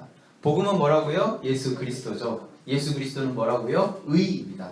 의를 믿고 영생에 이르게 하는 것이 바울의 목표입니다. 그래서 18절에 보면 십자가의 도가 멸망하는 자들에게는 미련한 것이요 구원을 받는이 아니에요. 받는 우리에게는 하나님의 능력이라 라고 이야기하고 있습니다. 이 나뉘어짐에 대해서는 여기 보면 11절에 나와 있는데요. 글로의 집의 편에 너희에게 말한 것 들었는데 너희 가운데 분쟁이 있는데 너희가 각각 나는 바울에게, 나는 아볼로에게, 나는 게바에게, 나는 그리스도에게 속한 자라고 이야기하면서 서로가 자신이 누구에게 세례를 받았다는 것을 가지고 나뉘었다 뭐 이런 얘기들을 하면서 바울이 내가 세례를 베풀려 온 것이 아니다. 너희도 왜 나누어지고 있니? 라고 이야기하고 있습니다. 어쩌면 바울은요 그들의 나누어짐에 그 속마음을 꿰뚫고 있었던 것 같아요. 고린도 전서를 쭉 읽어보면 그런 마음을 알 수 있습니다. 자, 다시 돌아오면요. 바울이 십자가에 대한 이야기를 할 때 제일 불편한 사람들은 누구였을까요? 유대인입니다. 왜 유대인이 십자가 이야기하면 불편할까요? 유대인들이 예수를 십자가에 못 박았기 때문입니다. 십자가 얘기만 하면 유대인들은 죄인이 되어버리거든요. 처음엔 좋았을 거예요. 어쩌면 난 죄인이야. 그렇게 각성할 수 있으니까. 근데 그 싫은 소리도 자꾸 들으면 별로 안 좋거든요. 그래서 점점 십자가에 대한 이야기가 그들에게 거리낌이 됩니다. 넘어짐이 됩니다. 그래서 십자가의 도가 멸망하는 자들에게 미련한 것이라고 표현하는 겁니다. 예수 그리스도를 믿지 않는 자, 십자가 이야기만 하면 그들에게 거리낌, 미련한 것이 되는 거죠. 그래서 여기 보면요. 어느 부분 되냐? 22절에 보면 유대인은 무엇을 구해요? 표적을 구하는 겁니다. 십자가를 구하는 것이 아니라 표적을 구하고요. 헬라인은 무엇을 구해요? 지혜를 구합니다. 그런데 차즈나 우리는 뭐를? 십자가에 못 박힌 그리스도를 전하니 유대인에게는 거리끼는 것이요. 당연하죠. 거리끼는 것이요. 이방인에게는 미련한 것이 되는 것입니다. 그래서 22절과 23절의 이 이야기가 어쩌면 고린도 교회 이 상황을 조금 이해하는 데 많은 도움이 되는 구절이 되는 것입니다. 그리고 여기 보면요. 24절을 보면 오직 부르심을 받은 자에게는 유대인이나 헬라인이나 그리스도는 하나님의 능력이요 하나님의 지혜이니라. 하나님의 어리석음이 사람보다 지혜롭고 하나님의 약하심이 사람보다 강하니라. 제가 고린도 전서는요 자세하게 얘기 안 할게요. 왜냐하면 지금 담임 목사님이 강의를 하고 계시기 때문에 그걸 잘 들으시면 될 것 같아요. 그래서 결론적으로는 이 문제에 대한 답변을 한번 숙제처럼 한번 성경을 보시면서 한번 달아보세요. 제가 오늘 시간 관계상 고린도 전서에서 같이 봐야 되는 부분들 몇 개만 보고 넘어가도록 하겠습니다. 함께 볼 부분은요 8장에서 10장까지의 이야기입니다. 8장에서 10장까지 이야기고요. 그 이야기는 이방 제전에 참여하고 고기 먹는 문제입니다. 그 이야기에 대한 이야기는 벌써 제가 시작을 했습니다. 뭐냐면 그 당시에 계층구조 때문이라고 말씀을 드렸죠. 우리 한 절 한 절씩 읽어가면서 그때의 지금 제가 말씀드린 배경을 기억하면서 읽어가면 굉장히 재밌는 이야기와 글이라는 사실을 알 수 있습니다. 우리 8장 1절을 천천히 읽어볼게요. 시작. 우상의 제물에 대하여는 우리가 다 지식이 있는 줄 아나 지식은 교만하게 하며 사랑은 덕을 세우나니. 뭐라고요? 지식은 어떻게 해요? 교만하게 하며. 뭐에 대한 지식이요? 우상의 제물에 대한 지식. 그 지식은 뭐예요? 사람의 머릿속에서 나온 지식을 이야기하는 것입니다. 2절을 그냥 제가 읽을게요. 만일 누구든지 무엇을 아는 줄을 생각하면 아직도 마땅히 알 것을 알지 못하는 것이요. 누구든지 하나님을 사랑하면 그 사람을 하나님도 아는데. 자, 5절 읽습니다. 5절 시작.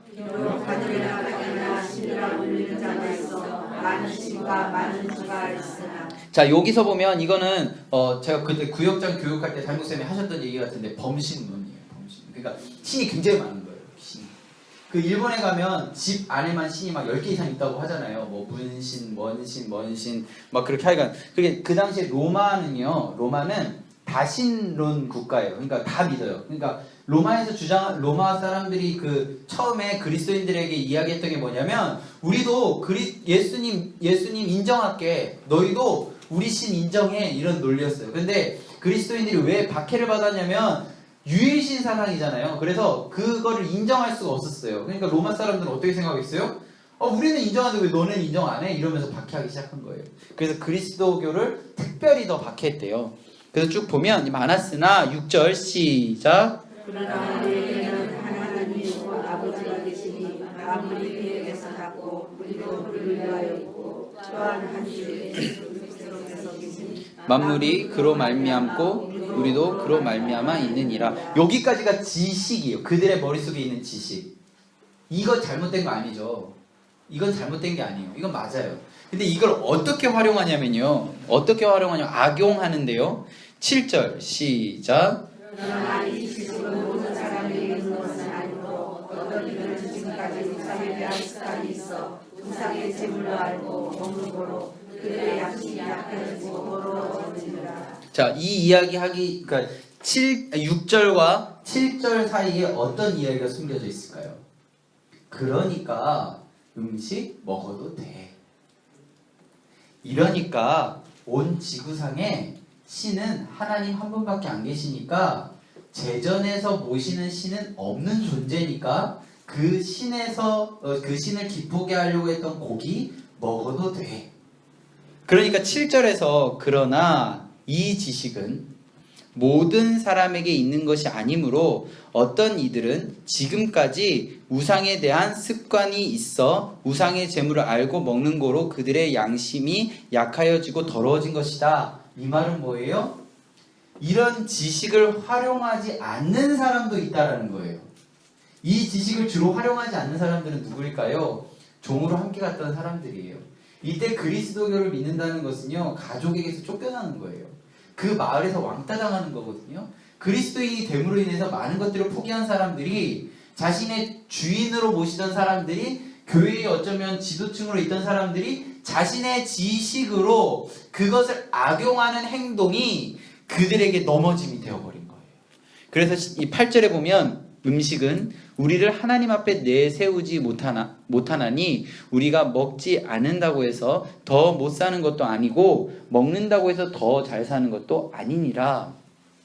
그 당시에는 고기는 잘 먹을 수 없었대요. 지금처럼 막 이렇게 식육점이나 마트 가면 쉽게 살 수 있지 않았대요. 고기를 먹을 수 있는 그 하층민들이 고기를 먹을 수 있는 절호의 타이밍은요, 바로 이 우상의 제전이 있던 날이었대요. 부자들이야 먹을 수 있었겠죠. 그런데 하층민들이 유일하게 고기를 먹을 수 있는 이 날, 신앙 때문에 포기했는데 가보니까 이 지도층들은 막 먹는 거예요. 자신의 사회적인 지위를 유지하기 위해서.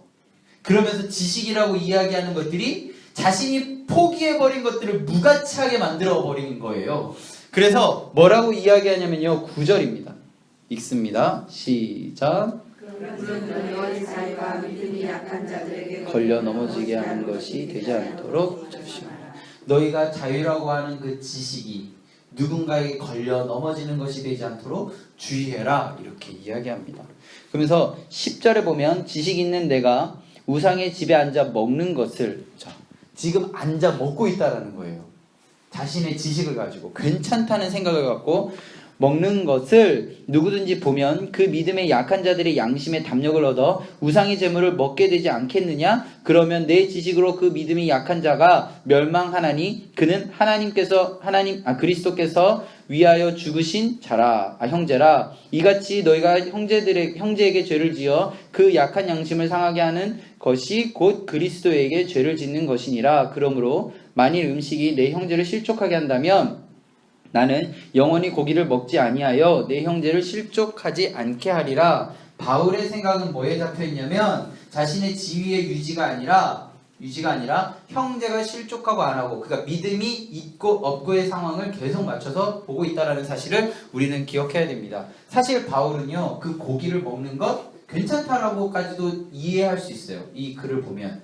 근데 바울은 고기를 먹는 것에 초점을 맞춰지는 것이 아니라 그 고기를 먹는 모습이 누군가에게 걸려 넘어지는가를 염려하는 거죠. 공동체를 생각하는 것입니다. 그래서 이제 쭉 보면요, 10장으로 넘어가면 10장 1절을 보면 형제들아 나는 너희가 알지 못하기를 원하지 아니하노니 우리 조상들이 다 구름 아래 있고, 쭉 넘어가서 2절부터 쭉 이 이야기들은 무엇이냐면 6절에 보면 이러한 일은 우리의 본보기가 되어, 구약의 이야기는 우리에게 본보기가 되어. 그래서 9절에 보면 그들 가운데 어떤 사람이 주를 시험하다 뱀에게 멸망하였나니 우리는 그들과 같이 시험하지 말자. 본보기로 그렇게 했다가 멸망했으니까 시험하지 말자. 그러면서 11절에 그들에게 일어난 이런 일은 본보기가 되고 또한 말세를 만난 우리를 깨우치기 위하여 기록되었다. 그런즉 선줄로 생각하는 자는 넘어질까 조심하라. 사람이 감당할 시험 밖에 너희에게 당한 것이 없나니 오직 하나님은 미쁘사 너희가 감당하지 못할 시험 당할 것을 허락하지 아니하시고 시험 당할 즈음에 또한 피할 길을 내사 너희에게 능히 감당하게 하실 것이다. 그런즉 내 사랑하는 자들아 우상 숭배하는 일을 피하라 라고 이야기했습니다. 그러니까 8장에서 허락해 주는 것 같아요, 바울은. 그런데 10장을 보면 결국 어떻게 해요? 우상 숭배하는 것을 피하라. 결론, 제전에 가지 말아라. 너희들의 사회의 그 지위를 유지하기 위해 하는 모든 행동들을 용인하는 것처럼 8장에서 보이지만 10장까지 이야기를 들어보면 피하라, 금지하고 있다라는 사실을 우리는 이걸 통해서 알 수 있습니다. 16절을 보면 우리가 축복하는 바 축복의 자는 그리스도의 피에 참여함이 아니며 우리가 떼는 떡은 그리스도의 몸에 참여하는 것이 아니냐. 그래서 21절에 보면 너희가 주의 잔과 귀신의 잔을 겸하여 마시지 못하고 주의 식탁과 귀신의 식탁을 겸하여 참여하지 못하리라. 23절 모든 것이 가하나, 아까 8장에서 말한 것처럼 모든 것이 가하나 모든 것이 유익한 것은 아니요 모든 것이 가하나 모든 것이 덕을 세우는 것은 아니니 누구든지 자기의 유익을 구하지 말고 남의 유익을 구하라. 8장부터 10장까지 이야기의 결론입니다. 바울은 가하, 그러니까 옳은 것처럼 그러니까 승인하는 것처럼 이야기해요. 그런데 그게 아니라는 거죠. 자신의 유익을 구하는 거죠, 이 사람들은. 그런데 그 자신의 유익을 구하는 것이 아니라 남의 유익을 구해라. 이게 마땅하다라고 이야기하고 있습니다. 그래서 11장 1절을 보면요. 내가 그리스도를 본받는 자가 된 것 같이 너희는 나를 본받는 자가 되어라 라고 이야기하고 있습니다. 이해되시죠? 8장부터 10장까지. 네, 감사합니다. 자, 12장부터 보겠습니다. 자, 고린도전서에서 제가 한번 더 같이 볼 부분인데요. 12장부터 14장까지 이야기를 보면요. 12장부터 14장까지 이 배경은 무엇이냐면 고린도 교회 지역을 이해해야 되는데 고린도 교회는요. 아까 말했듯이 이주했다라고 말씀을 드렸어요. 그리고 여기에는 아까 로마 식민지 사회에서 재전이 이루어졌다라고 이야기했듯이 이 당시에는 많은 신령한 것을 쫓는 모습들이 아주 쉽게 볼 수 있었어요. 그래서 남성보다는요 여성이 조금 이런 신령한 것에 예민하고 민감하기 때문에 그 당시에 이 신령한 것을 쫓았던 것들의 모습의 지도자들은 대부분 여성이었어요. 그래서 고린도전서에서 뭐 여성들이 뭐 이렇게 하는 것을 좀 금해라라고 그런 기록들이 있는데 그것은 교회 안에서 여성들이 앞에 서는 것을 막는 것이 아니라 이런 흐름 안에서 이런 여성들의 그 움직임들을 조금 이렇게 절제시키는 거거든요. 그래서 여기 보면요 12장 1절에 보면 형제들아 신령한 것에 대하여 나는 너에게 알지 못하기를 원하지 않는다. 12장에서부터 이제 은사에 대한 이야기를 하는데요. 은사에 대한 것들을 쭉 이야기하고요. 뭐 다 읽으면 좋겠지만 31절에 보면 너희가 더 큰 은사를 사모하라. 내가 또한 가장 좋은 길을 너희에게 보이리라. 은사에 대해서 쭉 설명해요. 쭉 설명하면서 그 모든 것들이 다 괜찮다. 다 좋은 거다. 다 좋은 거다 얘기하면서 너희들이 사모해야 할 은사, 하나님이 주신 선물, 그 선물은 무엇이냐면 이제 내가 설명할 건데 잘 들어봐라. 그것을 너희들이 갖기를 사모해라. 내가 또한 가장 좋은 길을 너희에게 보일 것이다. 그 은사는 무엇이냐면 13장 사랑이라는 거예요. 하나님이 보여주신 가장 큰 은사, 선물은 사랑입니다. 사랑은 무엇일까요? 하나님입니다. 요한일서 4장에 보면 하나님은 사랑이시라 이렇게 명제적으로 나와요. 그래서 제가 이제 이야기를 해볼게요. 13장 1절을 보면 내가 사람의 방언과 천사의 말을 할지라도 사랑이 없으면 소리나는 구리와 울리는 꽹과리가 되고 하나님께서 우리에게 주신 가장 큰 은사 그 하나님 볼게요. 내가 사람의 방언과 천사의 말을 할지라도 하나님이 없으면 소리나는 구리와 울리는 꽹과리가 되고 계속 보게요. 내가 예언하는 능력이 있어. 아까 말한 그 은사 중에 하나겠죠. 예언하는 능력이 있어. 모든 비밀과 모든 지식을 알고 또 산을 옮길 만한 모든 믿음. 요 믿음도요 은사 중에 하나입니다. 믿음이 있을지라도 하나님이 없으면 내게 아무 유익이 없고 내가 내게 있는 모든 것으로 구제하고 또 내 몸을 불사르게 내어 줄지라도 하나님이 없으면 내게 아무 유익이 아니다. 없다. 사랑은 오래 참고 사랑은 온유하며 시기하지 아니하며 사랑은 자랑하지 아니하고 교만하지 아니하며 무례히 행치 아니하며 자기의 유익을 구하지 아니하며 성내지 아니하며 악을 생각하지 아니하고 불의를 기뻐하지 아니하고 진리와 함께 기뻐하고 모든 것을 참으며 모든 것을 믿으며 모든 것을 바라며 모든 것을 견디느니라. 이것을 하나님으로 바꿔서 읽어볼게요. 천천히. 하나님은 우리 한 명 한 명을 기다리시고 오래 참고 계십니다. 하나님은요 우리들의 모습 때문에 분내지 않으세요. 온유하시고요. 하나님은 시기하지 않으시고요. 하나님은 자신의 일을 자랑하지 않으세요. 그리고 교만하지도 않으시고요. 우리들의 삶 가운데 무례히 행치 아니하시고요. 하나님 자신의 유익을 구하지 아니하시고 성내지 아니하시고 악한 것을 생각하지도 않으세요. 그리고 불의를 기뻐하지 않으시죠. 그리고 진리와 함께, 이 진리는 무엇일까요? 예수 그리스도입니다. 예수 그리스도. 예수 그리스도와 함께 기뻐하고, 그리고 성령님과 함께 기뻐하고, 모든 것을 참으며 모든 것을 믿으며 모든 것을 바라며 모든 것을 견디느니라.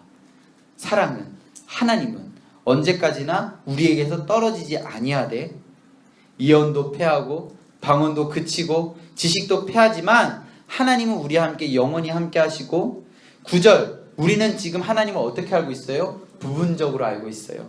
그래서 부분적으로 예언하고 있어요. 온전한 것이 올 때 예수 그리스도의 재림을 이야기합니다. 온전한 것이 올 때 부분적으로 알던 것들이 다 패해질 것이고요. 내가 어렸을 때 말하는 것이 어린아이와 같고 깨닫는 것이 어린아이와 같고 생각하는 것이 어린아이와 같다가 예수 그리스도의 재림의 사건에 있을 때에 장성한 사람이 되어서 어린아이의 일을 버렸다. 우리가 지금 거울, 이때 거울은요 청동 거울이에요. 좀 흐릿하게 보이는 거울, 지금 같은 거울이 아니에요. 흐릿하게 하나님을 거울과 같이 희미하게 보고 있는 거예요. 우리가 희미하나 그때 재림하는 그때에는 얼굴과 얼굴을 대하여 볼 것이고, 지금은 내가 부분적으로 알지만 그때는 주께서 나를 아신 것 같이 내가 그를 온전하게 알게 된다는 거예요. 그래서 그런즉 믿음, 하나님을 향한 믿음, 소망, 하나님께서 우리에게 주신 소망, 사랑, 하나님, 이 세 가지는 항상 우리에게 있는 거예요. 그 중에 제일은 뭐예요? 하나님, 사랑이라는 거죠. 그래서 13장이 그냥 좀 예언과 방언이 바로 나오면 좀 괜찮을 것 같은데, 은사 12장 은사에 대한 소개하고 그 중에서 예언과 방언에 대한 설명을 하는 게 사실 흐름에 맞는 것 같은데, 왜 사랑이 들어갔느냐라고 볼 때 우리에게 있어서 가장 큰 은사는 사랑이라는 것을 설명하기 위한 것이고, 이것을 성경 안에서 풀어서 이야기하려면 우리에게 가장 큰 선물은 하나님이라는 거죠. 예수님이라는 거죠. 성령님이라는 거죠. 그래서 그때에 가장 핫 이슈처럼 되어지는 은사가 무엇이었냐면 예언과 방언이었대요. 그 문제를 이제 풀어줘야 되잖아요. 그래서 14장에 보면 사랑을 추구하고 하나님을 추구하고 신령한 것을 사모하되 특별히 예언하려고 해라. 하나님의 뜻 안에서 깨달은 것을 인간의 언어로 풀어서 이야기하는 것이 예언이라고 그랬잖아요. 지금으로 따지면 설교를 의미하는데요. 그런 예언을 하기로 사모해라. 2절에 보면 방언을 말하는 자는 사람에게 하지 않고 하나님이 하나니 이는 알아듣는 자도 없고 명은 비밀이다 이야기하는데요. 여기 계신 분들은 그런 생각을 안 하실 거라고 저는 생각하지만 그냥 혹시나 해서 말씀을 드릴게요. 방언이 지금 현 시대에 없다라고 생각하시는 분 혹시 있으세요? 있을 수도 있어요. 근데 저는 있다라고 생각합니다. 방언은요 있어요. 있죠. 가짜 방언이 있을 뿐이에요. 방언은 있습니다. 저는 방언이요 현 시대에 없어졌다라고 이야기를 많이 해요. 사실은. 그런데 저는 그렇게 생각하지 않아요. 왜냐하면 성경에 기록되어 있잖아요. 그리고 바울도요 14장을 쭉 천천히 읽어보시면요 방언을 장려해요. 여기 보시면요, 제가 보시면 어디 있냐면요, 네? 12절이요? 네, 12절도 맞는데요. 잠시만요, 죄송합니다. 네? 13절이요? 아니요, 13절 아니고요. 다 맞는데요. 제가 생각했던 게 죄송합니다. 14장이 있어요? 예, 14장이요. 뒤쪽에 있거든요. 왜 눈이 안 들어올까요? 8절. 내가 너희 모든 사람보다 방언을 더 말하므로 하는. 예, 감사합니다. 네. 18절에 보면 내가 너희 모든 사람보다 방언을 더 말함으로 하나님께 감사하노라. 그리고 이게 나중에 쭉 보시면요, 방언에 대해서 장려해요. 어떻게 보면 바울은요. 그래서 14장의 내용들을 볼 때 저는요 방언이라는 것을 부정하지 않습니다. 방언은 현 시대도 있어요. 그런데 왜 이 이야기를 하냐면요, 고린도 교회 상황은 우리가 지금 우리 한국 교회 상황 굉장히 비슷하기 때문이에요. 그 당시에 신령한 것을 쫓아가요. 그래서 뭔가 방언을 하면 초자연적이잖아요. 뭔가 인간의 세계와 다른 세계의 이야기 같잖아요. 그래서 따라했다라는 거예요. 실제 나는 방언을 받지 않았는데 방언을 하는 것처럼 연기를 하는 사람들이 생겨나기 시작한 거예요. 그래서 여기서 방언 말하는 사람은 당장 무엇을 하기 힘쓰라고 하냐면 방언 통역하기를 힘쓰라고 성경은 기록하고 있어요. 혹시 여기 방언하시는 분 있으면 지금부터 기도하세요. 방언 통역하는 은사를 달라고. 하나님께서 허락하실 때가 되면 분명 주실 것입니다. 혹시 방언 못 받으셔도 괜찮아요. 다른 은사를 받으신 거예요. 아까 우리 로마서 봤잖아요. 다른 거예요. 그냥 하나님 주신 은사가 다른 거예요. 방언을 받았다고 뛰어난 것이 아니고요. 방언도 하나의 은사 중에 하나일 뿐이에요. 그런데 그 거짓 방언이 너무나도 많아져 버렸다는 거죠. 그래서 방언을 안 받으면 신앙의 등급이 좀 아래라고 생각되어지는 분위기가 있다라는 거예요. 그게 고린도 교회 안에도 있었다는 겁니다. 그래서 여기 로마서를 보면 로마서랜다. 고린도 전서를 보면요.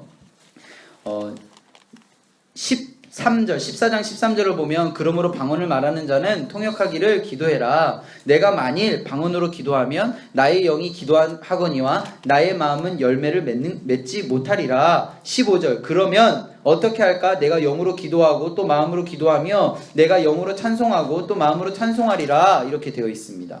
18절을 보면 아까 읽었지만 내가 너희 모든 사람보다 방언을 더 말함으로 하나님께 감사하노라. 19절 그러나 교회에서 내가 남을 가르치기 위하여 깨달은 마음으로 5마디 말을 하는 것. 이거 예언을 얘기하는 거예요. 말하는 것이 1만 마디 방언으로 말하는 것보다 나으니라.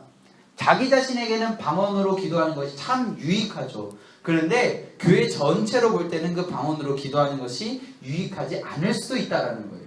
유익하지 않다는 게 아니라 않을 수도 있다라는 거예요.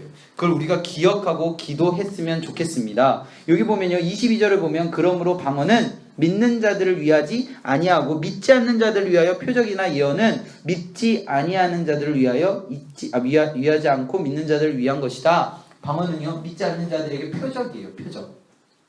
방언으로 기도하는 건 뭔가 신령한 거거든요.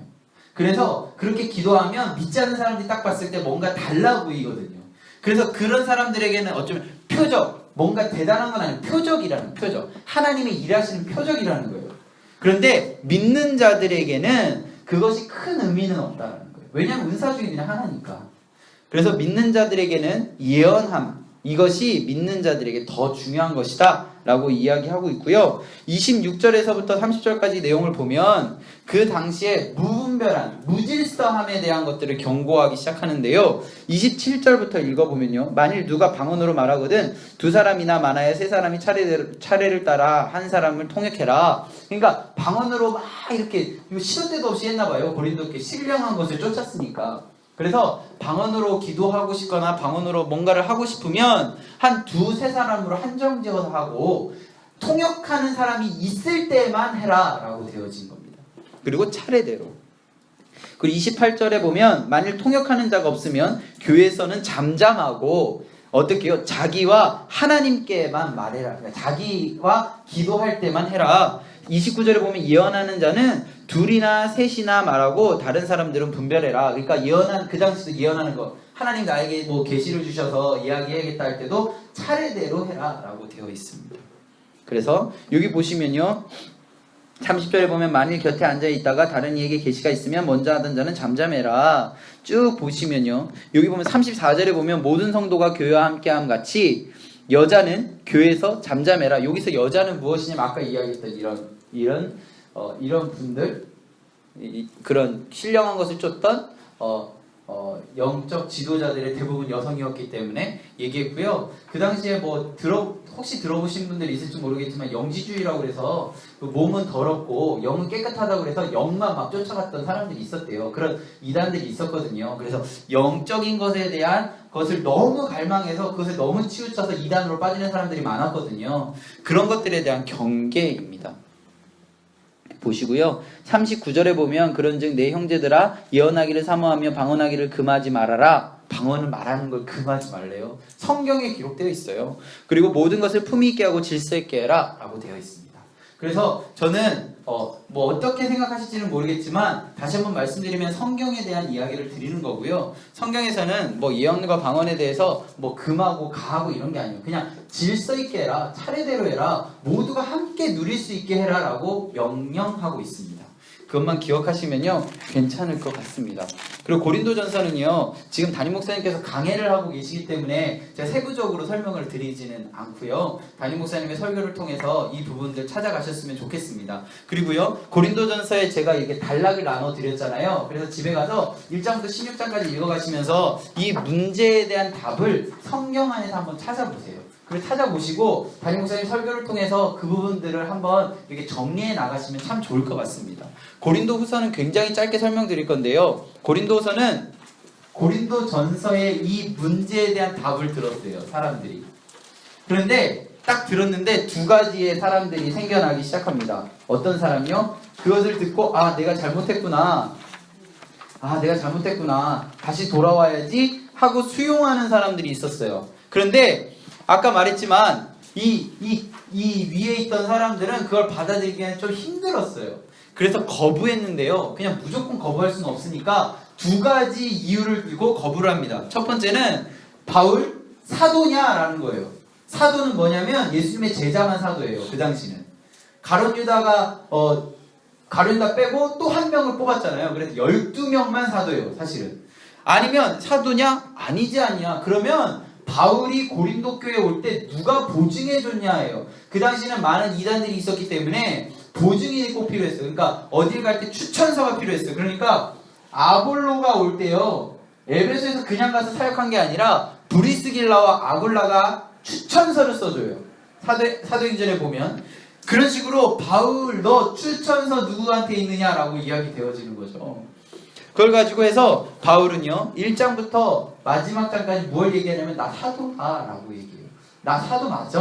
그것에 대한 결론적인 부분들을 이야기하는데요, 고린도후서에서 1장부터 11장까지 이야기할 때 가장 첫 번째로 드는 나 사도다 라는 이야기는 내가 엄청나게 어려움들을 겪었는데 내가 죽지 않고 살아있다 라는 거예요. 하나님의 보호하심 안에 내가 살아있다 라고 이야기하는데요, 1장에 보면 1장 8절을 보면요, 형제들아 우리가 아시아에서 당한 환난, 이 아시아에서 당한 환난이 바울이 최근에 당한 환난이에요. 그러니까 고린도 교회 사람들이 바울이 당한 환난, 알 법한 그 아시아에서 당한 환난을 얘기하는 거예요. 너희들이 아는 그 환난 속에서 내가 죽지 않고 살아난 것.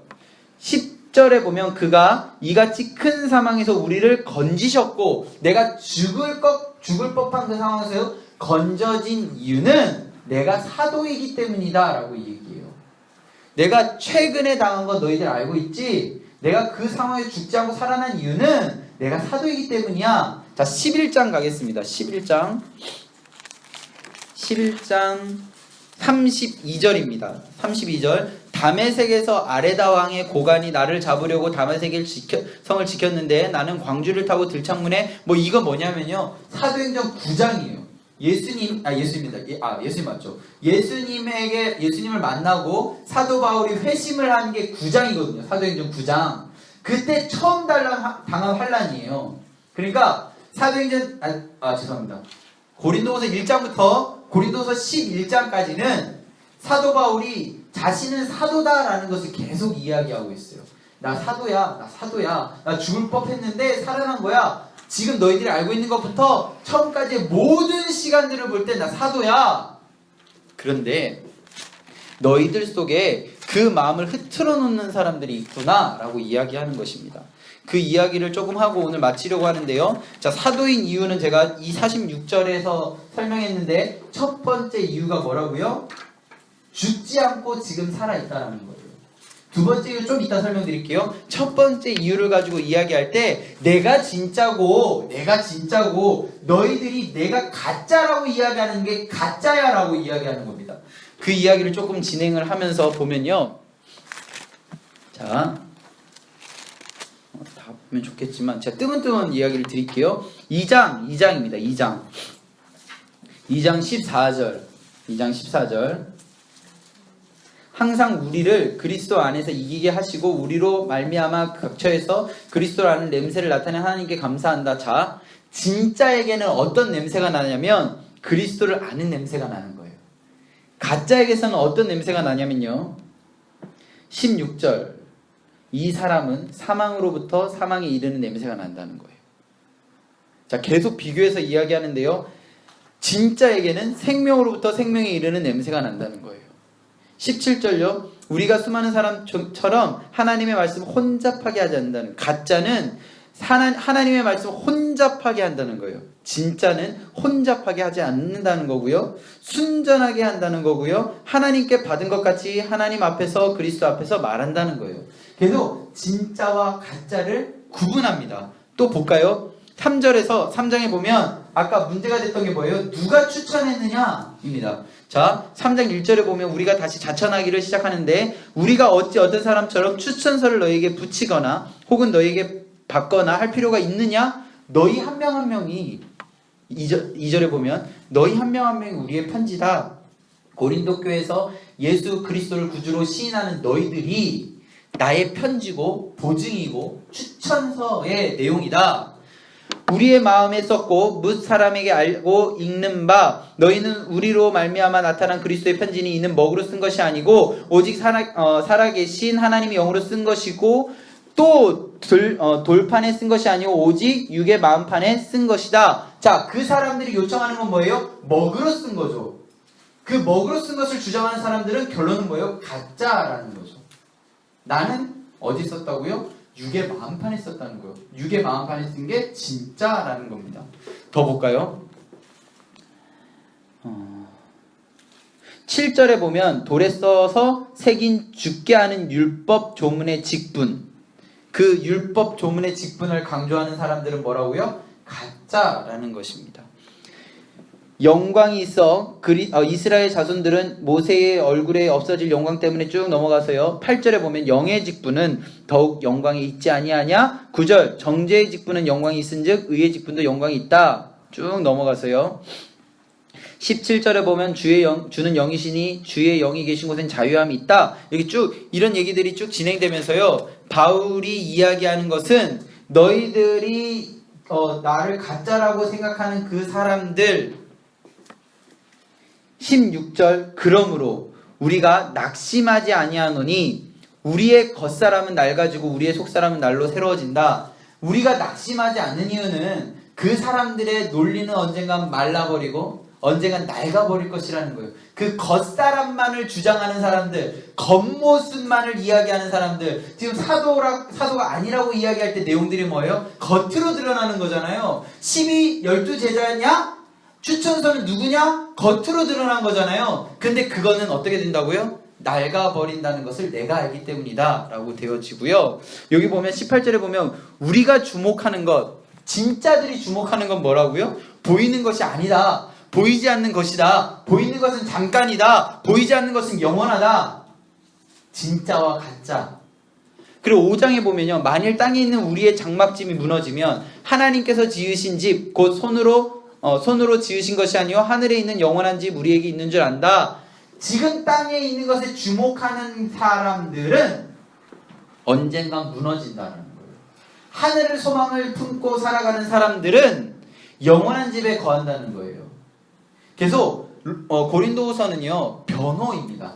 진짜와 가짜에 대한 변호라는 것을 기억하시고 읽어가면 너무 좋을 것 같습니다.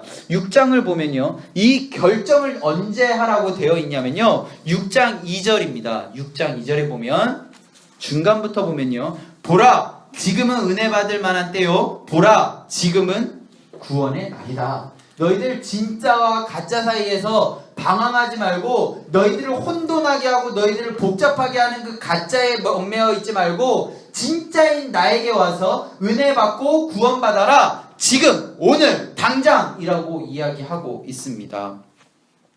그래서 여기 보면요, 15절에 보면 14절부터 읽으면 좋겠네요. 너희는 믿지 않는 자와 멍에를 함께 매지 말라. 의와 불법이 어찌 함께하며 빛과 어둠이 어찌 사귀며 그리스도와 벨리알이 어찌 좋아하며 믿는 자와 믿지 않는 자가 어찌 상관하며 하나님의 성전과 우상이 어찌 일치가 되리요. 우리는 살아계신 하나님의 성전이다. 하나가 될 수 없다. 가짜에서 나와 진짜로 와라 라고 되어 있습니다. 그러면서요, 바울이요 어떻게 이야기하냐면요, 우리 11장으로 넘어갈게요. 11장에서 11장 4절입니다. 11장 4절 같이 읽을까요? 시작. 만일 누가 가서 우리가 전파하지 아니한 다른 예수를 전파하거나 혹은 너희가 받지 아니한 다른 영을 받게 하거나 혹은 너희가 받지 아니한 다른 복음을 함께 받을 때에는 너희가 잘 용납하는구나. 지금 너희들이 용납한 그건 뭐라고요? 가짜라는 거예요.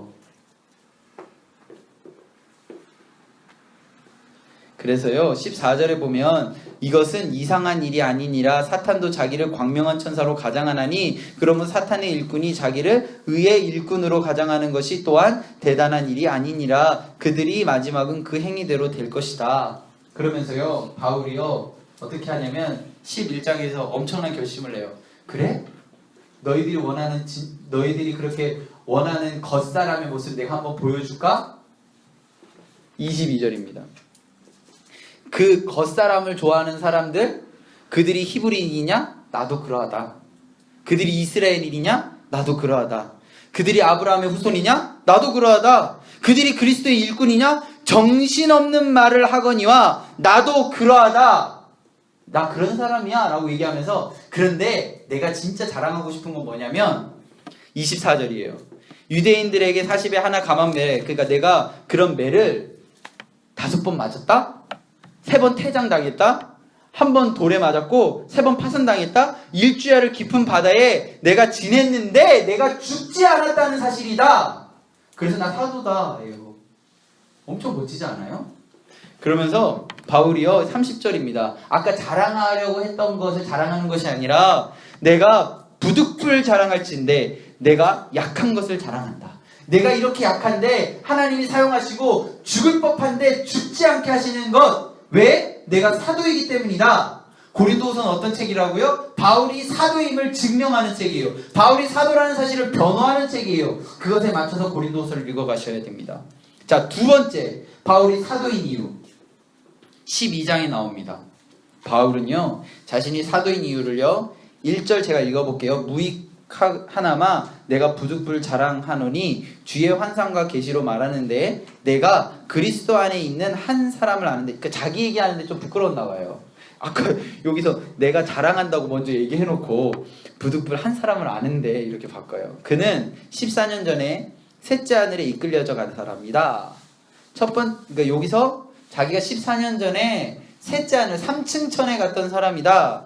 그가 몸 안에 있었는지 몸 밖에 있었는지 나는 모르거니와 하나님은 아신다. 이렇게 얘기해요. 자기가 두 번째 사도인 이유는 세 번째 하늘까지 갔었다라고 얘기해요. 그러니까 그런 신비함을 나는 체험했다라고 이야기하는 것입니다. 근데 바울이 사도라고 얘기하는 가장 큰 이유는 하나님의 보호하심이에요. 그걸 기억하셔야 돼요. 그 신비함을 체험한 거를 사도의 그런 걸로 이야기하긴 하지만 그게 막 주가 되진 않아요. 여기서 왜 이렇게 얘기하냐면요. 7절에서 보면 여러 계시를 받은 것이 지극히 크므로 너무 그러니까 내가 이런 많은 신비한 계시를 받았는데 내가 자만하지 않게 하려고 내 육체의 가시 곧 사탄의 사자가 주셨으니 이는 나를 쳐서 너무 자만하지 않게 하려 합니다. 내가 계시를 자랑하지 못하는 이유는 내 몸 안에 약함이 있기 때문이다. 그래서 사실 나는 8절에 보면 이것이 내게서 떠나가기 위하여 내가 3번이나 간구했다라는 거예요. 3번 정도 간구했으면요 하나님 들어주시고 그 병을 고쳐주실 법한데, 사실 우리가 기도하면 뭐 기도나 이런 방법이 잘못됐다라고 생각할 수도 있잖아요. 바울이 기도했어요. 바울이 3번이나 또. 그런데 어떻게 했냐면 하나님이 안 들어주셔요. 9절에 보면 나에게 이르시기를 내 은혜가 내게 족하다. 이는 내 능력이 어디서부터 나온다고요? 약한 데서 온전하여짐이라 하신지라. 하나님이 다 그런 의도가 있다라는 거예요. 그런 하나님의 의도 아까 로마서에서도 봤잖아요. 그런 주관하심이 있다라는 거예요. 그러므로 도리어 크게 기뻐함으로 나의 여러 약한 것에 대하여 자랑하리니 이는 그리스도의 능력이 내게 머물게 하려 함이라. 그러므로 내가 그리스도를 위하여 약한 것들 능욕, 궁핍, 박해, 공고를 기뻐하노니 이는 내가 약한 그때에 강함이라. 제가요 신학교라는 곳에 처음 들어가서 그때 총장님이 설교를 하시는데요. 그 총장님이 이렇게 교통사고를 당하셔서 이렇게 반을 잘 못 쓰시는 분이셨어요. 근데 그분이 굉장히 똑똑하신 분이셨겠죠. 그 교수고 뭐 총장까지 됐으니까. 근데 이게 사고당하신으로 이게 발음이 좀 이렇게 어눌하실 수밖에 없게 됐어요. 근데 그분이 설교하면 사실 뭔 말인지 하나도 몰라요, 저는.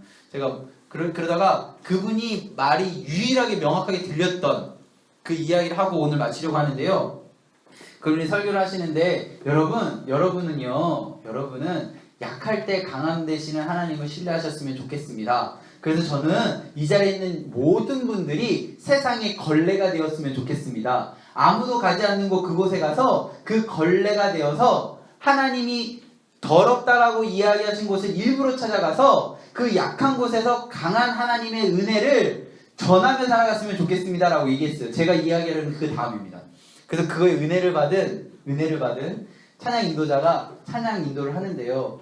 우리 약할 때 강함 대신에 찬양하겠습니다. 찬양하는데 내가 원하는 한 가지가 하잖아요. 주님의 걸레가 되는 것 이렇게 하는 거예요. 그래서 되게 은혜 받는 상황인데 사람들이 고개를 들고 다 웃었어요. 제가 왜 이런 얘기를 드리냐면요. 우리 안에 약한 부분이 어디냐는 것을 기억하라는 거예요. 제가 어떻게 살아가야 될지 잘 모르겠지만 우리 안에 약한 부분, 그 약한 부분을 하나님이 강하게 바꾸어 주실 거라는 거예요. 어쩌면 그 총장님 지금 교수님인데요. 그분이 그 말 잘 못하는 그 모습이 저에게 있어서는 굉장히 약해 보이는 그 모습이거든요. 근데 선배들이 얘기하는데 그분이 앞에서 말하는 것 자체가 은혜래요. 저는 사실 그분의 모든 스토리를 잘 모르기 때문에 그냥 그 말의 어눌한 그 모습을 보고 어떻게 그런 모습으로 사람들 앞에서 이야기하지 이렇게 생각했었는데요. 그분의 삶을 아는 선배들은요. 그렇게 앞에서 있는 것만으로도 은혜라고 얘기하는 거예요. 저와는 다른 그런 생각을 갖고 있는 사람들이 있었다는 거예요. 모든 사람들에게 인기 있을 수는 없습니다. 그렇지만 어느 누군가에게는 그 모습이 은혜가 되어진다면 우리가 약할 때 강함 되시는 하나님이 우리와 함께 할 수 있습니다. 제가 웃었잖아요. 뭐 주님의 걸레가 되는 것 할 때 전 막 웃었지만 그 옆에서 선배들은 울고 있었어요. 그러니까 우리가 모두가 똑같은 은혜를 경험할 수 없을 수도 있지만 누군가에게는 그게 참 기쁨이 될 수 있다는 것 우리가 기억하고 오늘 고린도 후서까지 마쳤습니다. 고린도 후서까지 마쳤고요.